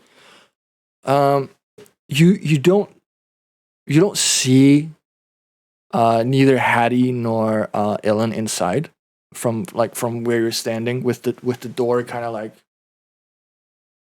still halfway swinging from the force. What you do notice, however, is that on the rack is Hattie's coat. The same coat that she was wearing when she arrived in your office this morning. The one that she hung up by the door to talk to you. Oh shit. So she's definitely been here and recently as well. I'll go in. I'll check the pockets of the coat. You do so, and they are seemingly empty. Like there's some like small knickknacks, like a small coin purse, but that's pretty much it. Nothing of note. Okay. Well, I've pretty much announced my presence, so there's no need to sneak in here, I think. So I'm gonna look around the apartment. Mm-hmm. For mostly, I think people, and then clues to how long it's been since someone's been here. Like, is there an ashtray? Is the ashtray still warm? Is their window left open? Anything that would declare a hasty exit? You know what? Because you mentioned a very specific way of looking for clues, which I absolutely love, I will let you roll a spot hidden with a single bonus die. Okay.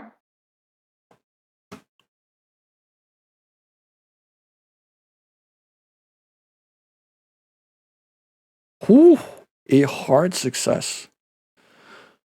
You look around the apartment, and because you roll a hard success, you can do it in very little time. You essentially just glance over things, and I think I might actually like to spend 2 luck points to make it an even greater success here because I'm so close.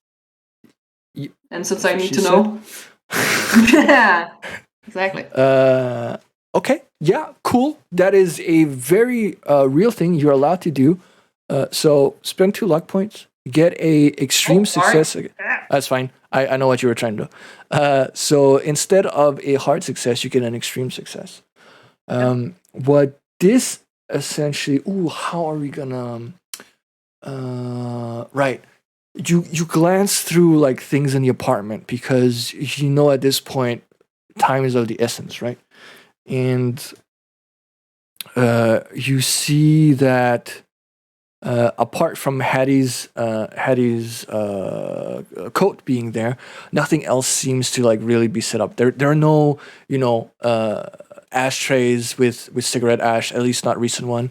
There are no drinking glasses.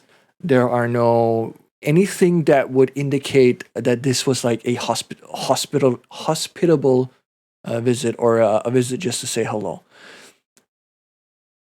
And it kind of irks you that why would someone bring or come here take off their coat and then just leave.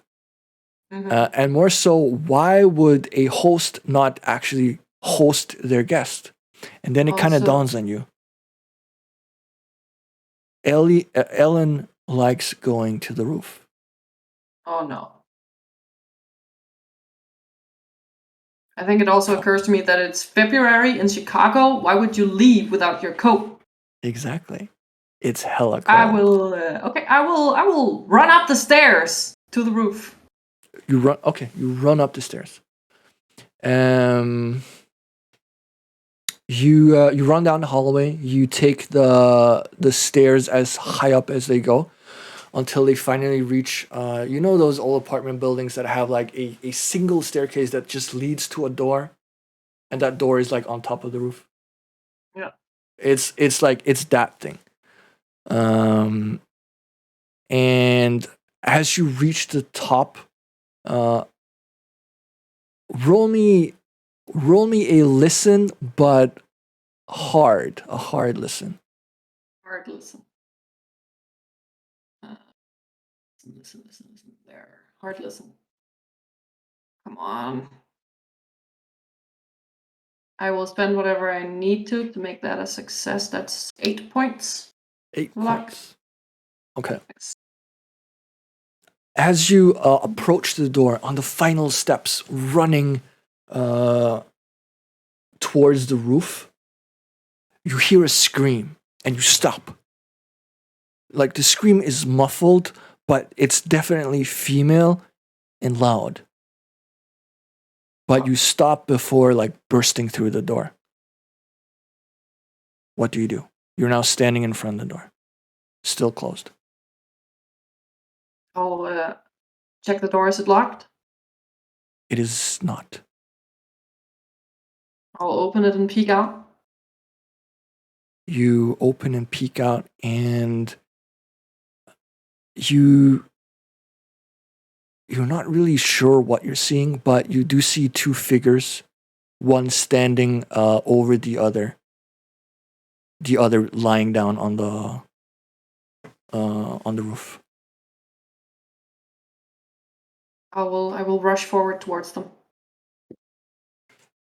As you rush through the door slams open and the wind catches it and hits like the backside. And the people that were standing on the roof are now clear to you. It's Ellen and Hattie. Now, you essentially kick out the door, expecting the worst. But what you see is Ellen is the one who's lying down, and Hattie is the one standing over her with a bloodied knife. Hattie? She looks up at you, and she looks down at Ellen, and she looks at her right hand holding the knife, and lets go, and kind of like takes a step or 2 back. Oh my God, what have I done? What are you doing? Oh my God, she came at me, and I don't know what happened. She was trying to stab me, and we struggled, and I got hold of the knife, and I didn't know what to do, so I struck at her. And Jesus Christ, Hattie! I'll move towards Ellen on the ground, check her vitals, see if is she alive? Ellen is losing a lot of blood. The knife seems to have hit her jugular, and she is bleeding out. Jesus Christ. Can I do anything to help her? First aid? Something? At this point, it is too late. Her eyes have rolled up. Her mouth is frothing, and with like a mix of like white and red froth. And the blood that is like spewing out is like it at this point there's no chance, especially in 1920s Chicago. There's nothing Yeah. happening. Jesus fucking Christ. Hetty, go! Go now! Leave the knife and go! Take your coat and go! She dropped Go back to your shoulder. apartment. She looks at you and like I'm so sorry and runs down, and at this point you can't see her anymore, but you see her running down the stairs. Okay. I'm gonna look at Ellen and just kind of whisper, I'm so sorry. So sorry. I'm so sorry. So sorry. So sorry. Okay. At this point, normally in a adventure, you would have to roll a sanity roll, because you would be losing sanity from seeing something like a friend from your childhood dying, and your other friend being responsible. But we don't give a shit about this in a one shot. So Okay.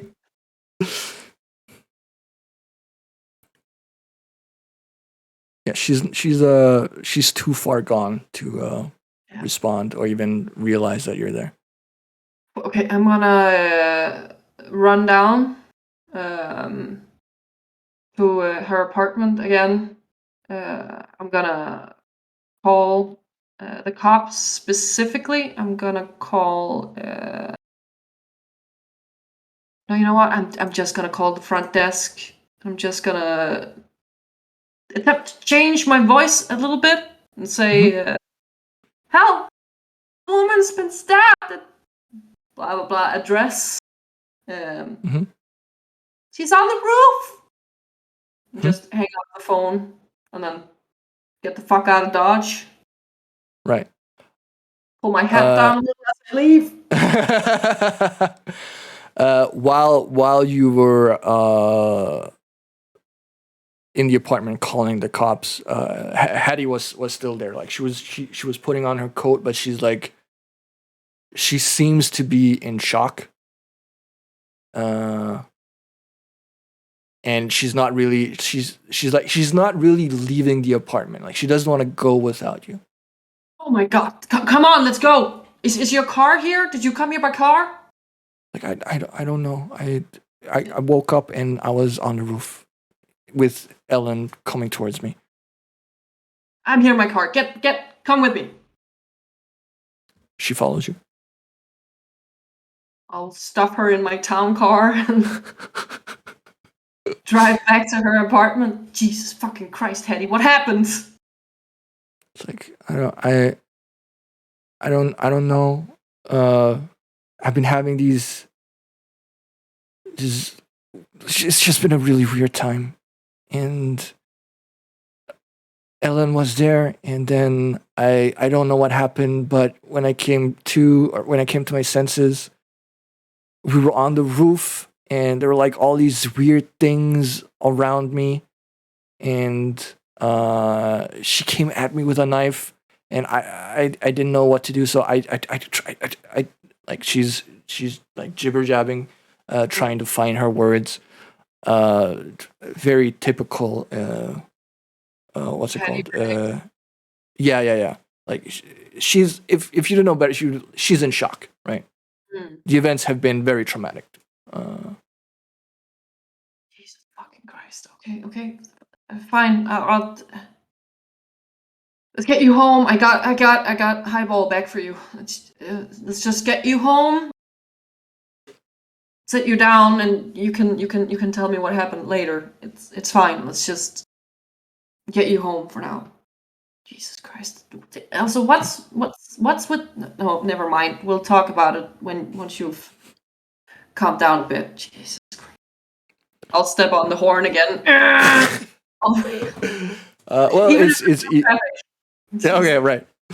I was about to say it's evening. There's no that's fine. On your way to Hattie's apartment, probably let's say 15-20 minutes after you've gotten in the car, she seems to have calm down a bit, and she starts telling you how much she appreciates everything you've done for her. You've been so good to me, and I really I want you to know and understand that you mean the world to me, and I would do absolutely anything for you. And as she says this, she grabs what's it called? She grabs your thigh as you're driving and starts caressing it. I was like, absolutely anything at all. I love you, Lucy. I really do. Love you too, Hattie. You know that. You've known that, right? Oh, I do. I do. Just let's just get you home. You're not in your right mind. Let's You get you home. you get to Hattie's apartment, and sorry, and you both of you get out of the car, and I assume you walk her to the door. Yeah. Always the gentle lady. Yep. And she opens, or she grabs the door handle, and it's locked, and she's like, I think I forgot my keys. Do you have my spare keys? Can I roll psychology on her? Yes, you can. Because I know where her spare keys are. They're under the mat.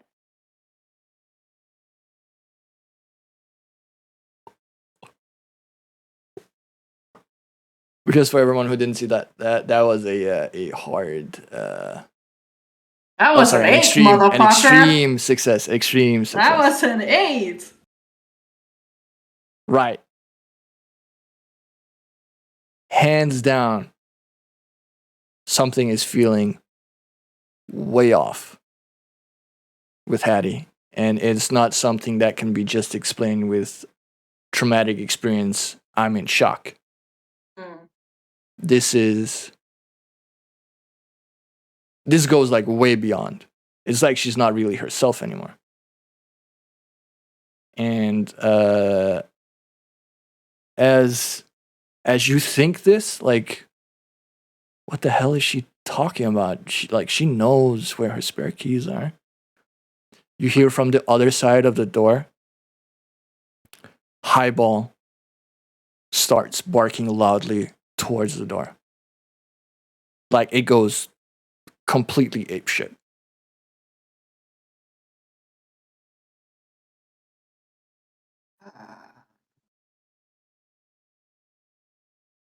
Hattie,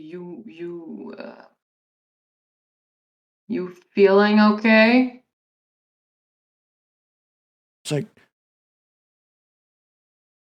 well, I was, but now all of a sudden the dog is barking? It sounds so aggressive. Oh, he's scaring me. And she goes to your side and, kind of like grabs your arm, like standing a little bit behind you. Mm-hmm. Like, can you please get rid of it? Highball? Yeah. You want me to get rid of your dog?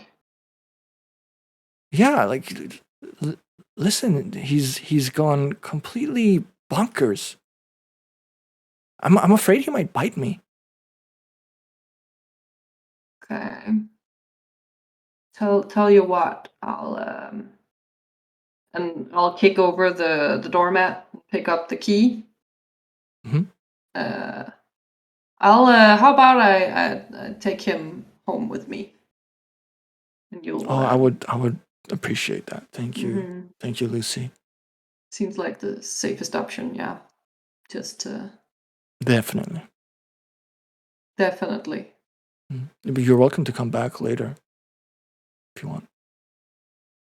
For coffee or something.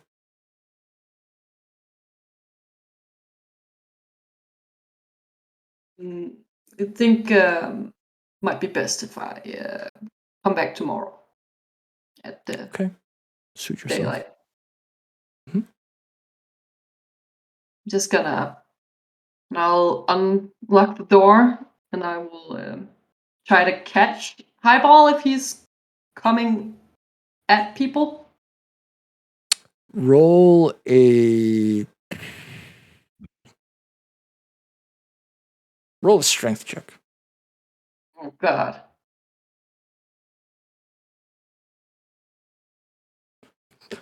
I am Just for catching people to that see. dog. That was a not one absolute best you could possibly roll. I'm catching a dog. This is not just an extreme success. This is a critical success. So, as you unlock and open the door, you see Highball basically charging through. Like it is leaping and going for the jugular, right? There's absolutely no freaking mercy from this dog. But as it kind of like tries to sprint past you and take that leap, you grab out or you extend your arm and you manage to like hook your fingers inside the what's it called, the collar, and it does that like yep and like falls to the floor, and you manage to pin it down. Yeah. I got it. I got him. Go in. She hurries in like, oh, such a beast, and closes the door behind her. And at this point, Highball is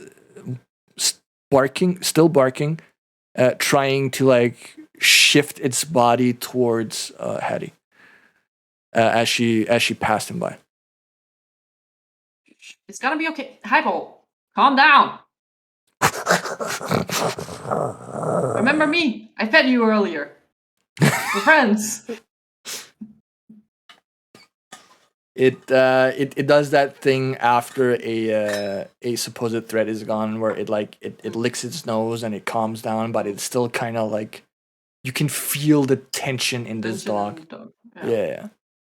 What is up with you? Jesus Christ. What is up with your mom for that?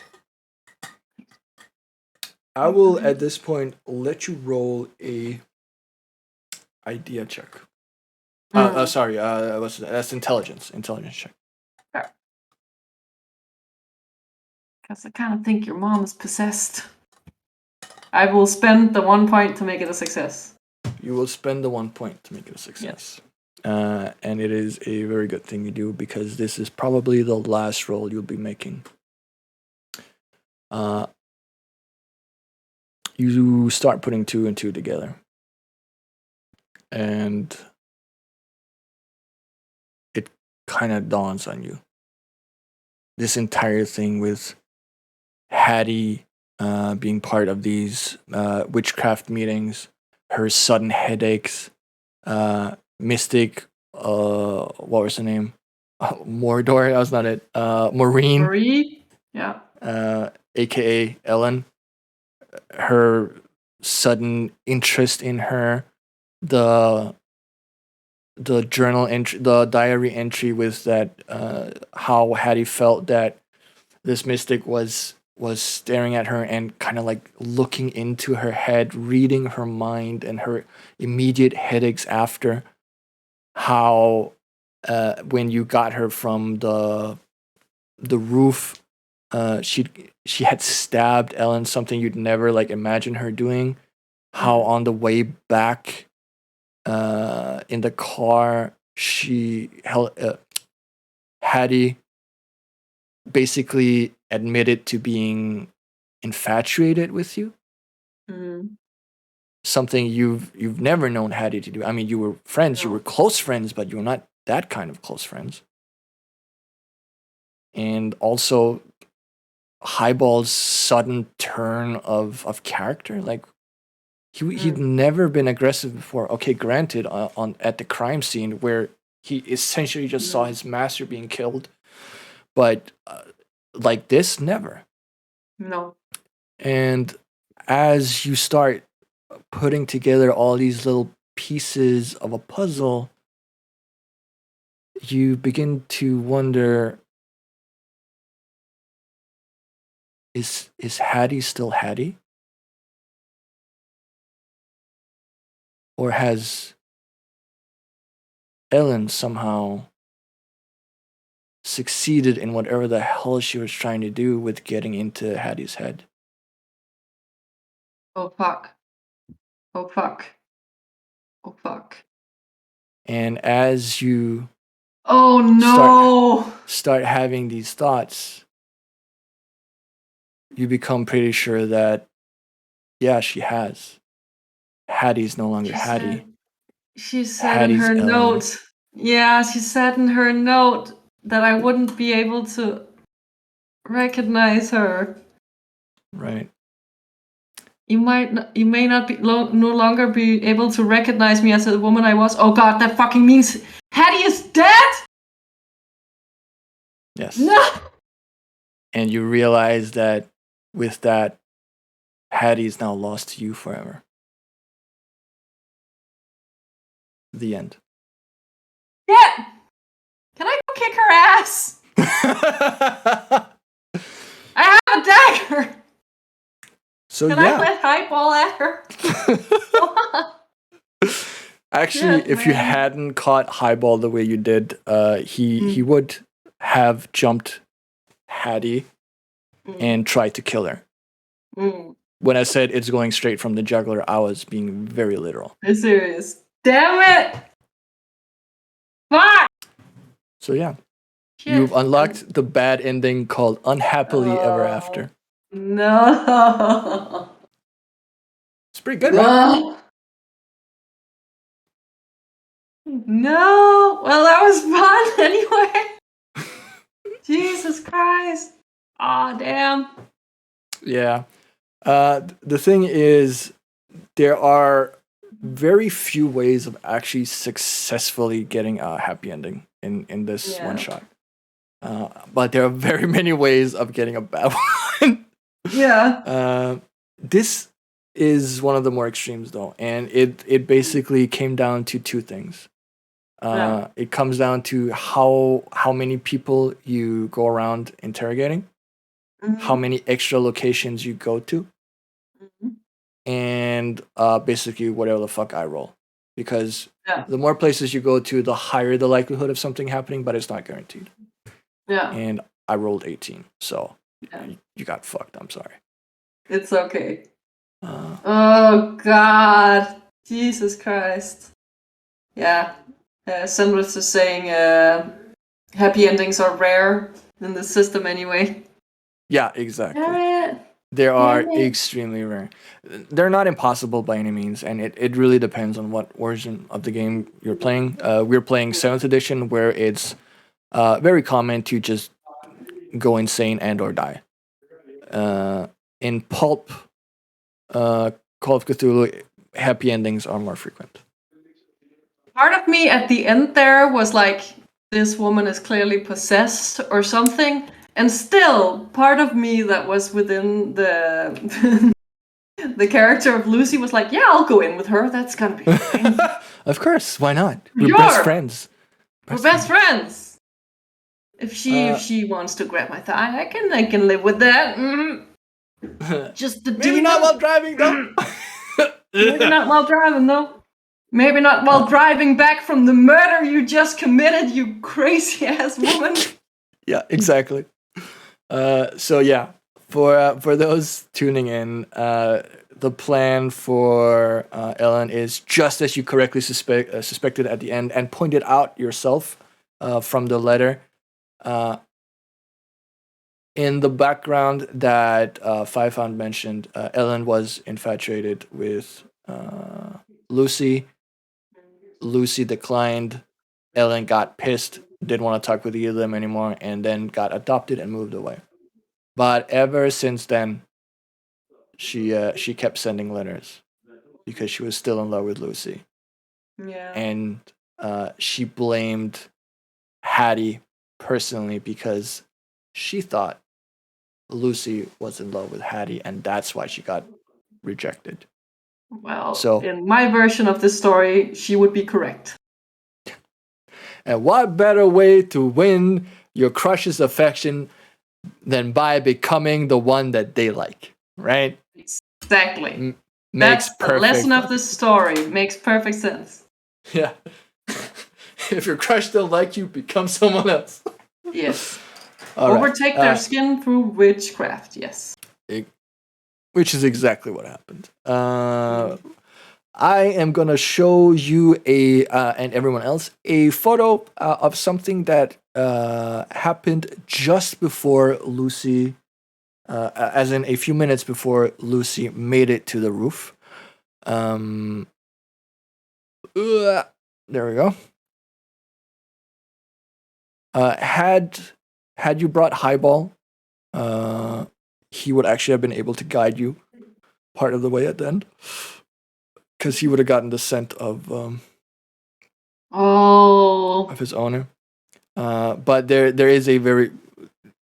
It takes into account that if the player did not bring a Highball, then shit takes longer. Yeah. But this is essentially what happened. Oh God. Oh. Oh God. Yeah. Yeah. Damn it. And Always bring the dog. Always bring the doggo. Doggo is savior. I thought if I brought the dog was going to die. I didn't want the dog to die. I wanted to protect the doggo. Yes. I I will can sacrifice Hattie to protect Highball. I can say as much as I played this with my girlfriend once to test it through, which is also where I realized that all the fucking handouts are shit. So I updated those to better quality. But it was, she also did the same things that you did. She left Doggo behind in the beginning. She also removed the ankh from its what's it called? Its collar, and she was also, she arrived a bit quicker in the end, so she managed to witness this. But I mean, it didn't make much of a difference. No. Oh God. So yeah, Best friend / love interest.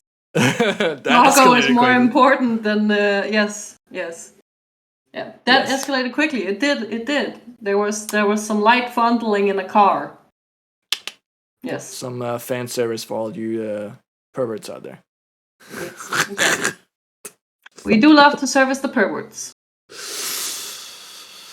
All right. Anyway, that was AKK Tabletop. Love you to death. A Call of Cthulhu one shot. If people out there are interested, you can buy this over at I forgot who the fuck makes this game, but at their website, you can buy this and another one shot.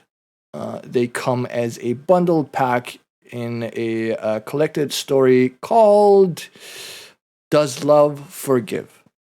This is actually the second story they're from. The first one I forgot the name of. Doesn't matter. It costs like $5 or $6, so it's affordable. That being said, we've reached the end. FiveFound. Thank you ever so much for partaking in this episode of AKK Tabletop, especially since that you've been feeling unwell. It was great fun having you here, and hope that you will join future AKK tabletop streams as well. I will. I definitely will. I had fun. I'm very glad that you had fun. And for anyone else who's in chat, thank you for chilling with us. Thank you for participating and for watching us play. Essentially, if hearts. If you want to play with us ourselves or take part in an AKK tabletop episode, join our Discord if you haven't already joined our Discord. If you loved FiveFound, because why wouldn't you? Go check her out on Twitch. She has her own Twitch channel, FiveFound. And she also has her own Discord. I will let her plug that herself because I don't remember the link. It's not a fan Discord. It's just for people. It's a play Discord. Yeah, my bad. Ours is a fan Discord. We do have a community, so if y'all want, Libby, can you do the Discord link as well, please? And you are a dear.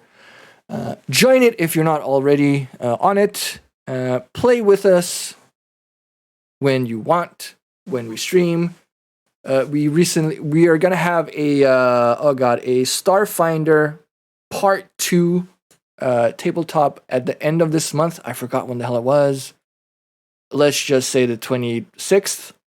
And after that, at some point, I will be doing more either Call of Cthulhu or Starfinder. Please do join. We have a lot of fun with it. FiveFound can tell you she had fun, right, FiveFound? Yes. Yes, yeah. I didn't get to sleep with a demon, but yeah. Story isn't necessarily over. It'll play out in people's minds. Just let it. But with that, thank you everyone for being here. I hope you have a wonderful night and a pleasant weekend, because it is the weekend now. Thank you, FiveFound, again. Look forward to having you on stream, either with Tabletop or something else, just in general. Always a pleasure to have you. And I think that's it. Yeah. Bye. Bye. Take care. Bye. Have fun. Bye. Bye, chat.